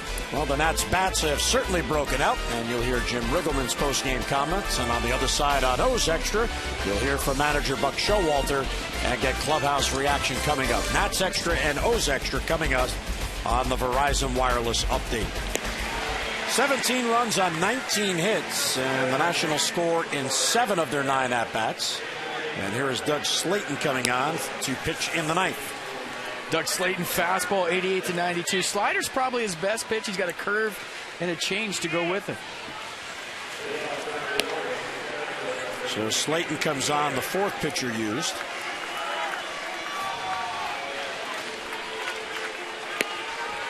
And the left-hander will face the top of the Oriole lineup. Here's Alex Cora, who pinch hit for LaRoche. He'll stay in at first base here in the ninth inning. Now the Orioles to end the top of the ninth, turn 2. They go 6-4-3. Congratulations to Keith Robinson of Essex. He has just won $1,000 for the Maryland Lottery Double Play Contest.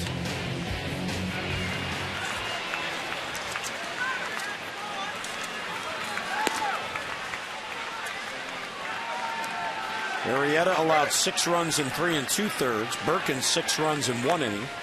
Rapata 1 run in an inning and a third. Gonzalez 2 runs in 2 innings. Kevin Gregg 2 runs in 1 inning. The Orioles scored 3 in the third, 2 in the fourth. All of those runs against Jason Marquis. The Nationals bullpen 3 scoreless for Henry Rodriguez, 1 scoreless for Coffey, and now Slayton in the ninth. A funny stat tonight. For me personally, 17 runs tonight establishes a club record for the Nationals since 2005 to present. The Expos scored a franchise record 21 runs on April 28th, 1996 at Colorado. I was in that baseball game. How about that? It's all your fault. It is. Mike, did you invite him here tonight? I did not. But I've been around for a 30-run game. We've seen that, right? The Texas game. I actually called that game. There you go. In that doubleheader? Yes. Doubleheader? 30-3. I remember that game well. In that game in Colorado, I was a triple short of the cycle. I hit a ball down in the right field corner, didn't know I was a triple short of the cycle. I pulled up at second base. It would have been a stand-up triple with a turn. The whole dugout's on the top step with their hands in the air, and I'm like, we scored 21 runs today. What's going on? Why is everybody mad at me? And all of a sudden it hit me. I need a triple for the cycle. Nobody told me because everybody had 4 hits, 3 hits. We're all high-fiving like the Nats are in the dugout today. It's the only time Felipe Alou ever yelled at me as a player. He said, what do you think we're going to do? Get a cycle tomorrow?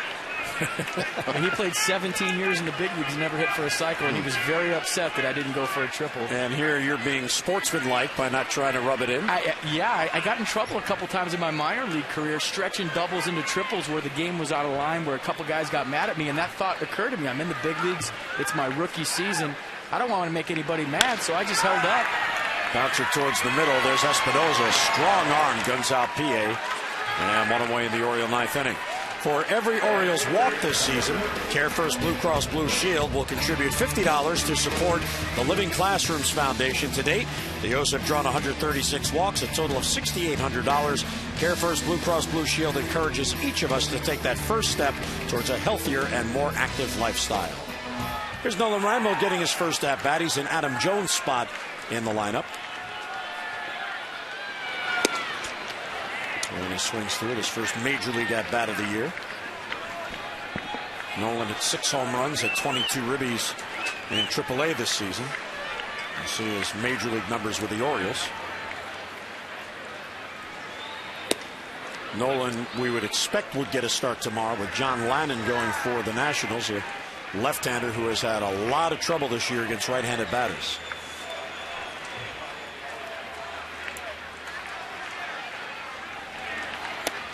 And a good eye. Nolan Reimold always has had a very patient approach at the plate and a very good batting eye.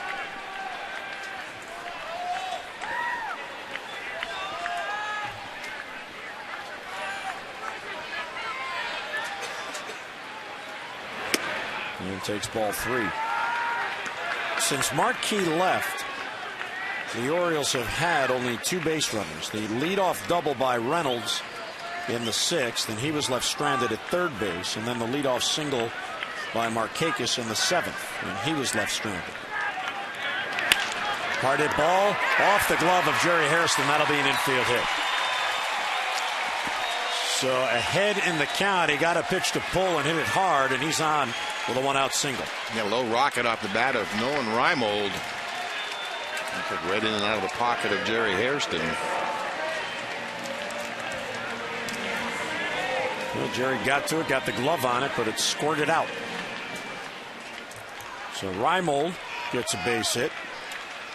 Here's Jake Fox batting for the first time. He's in Nick Markakis' batting spot. Hard hit ball, base hit left field. And back-to-back hits.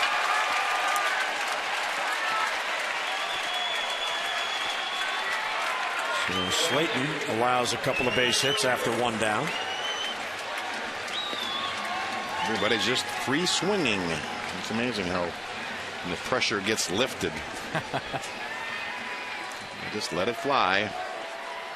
Free and easy, but they all count. I mean, you'll hear guys on the bench. Don't waste it. These games saying, hey, every at-bat counts. Don't throw any away.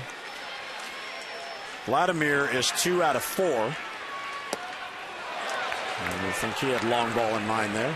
But then again, that's every swing with him. Vladimir has now gone 75 at-bats without a home run.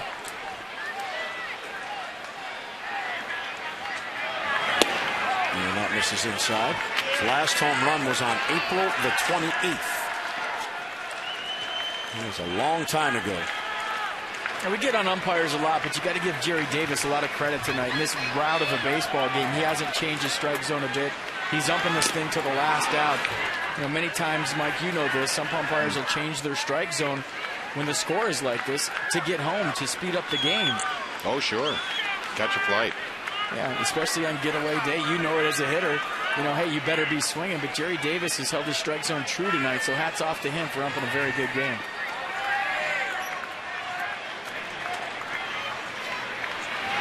Outside, 2-2 on Guerrero.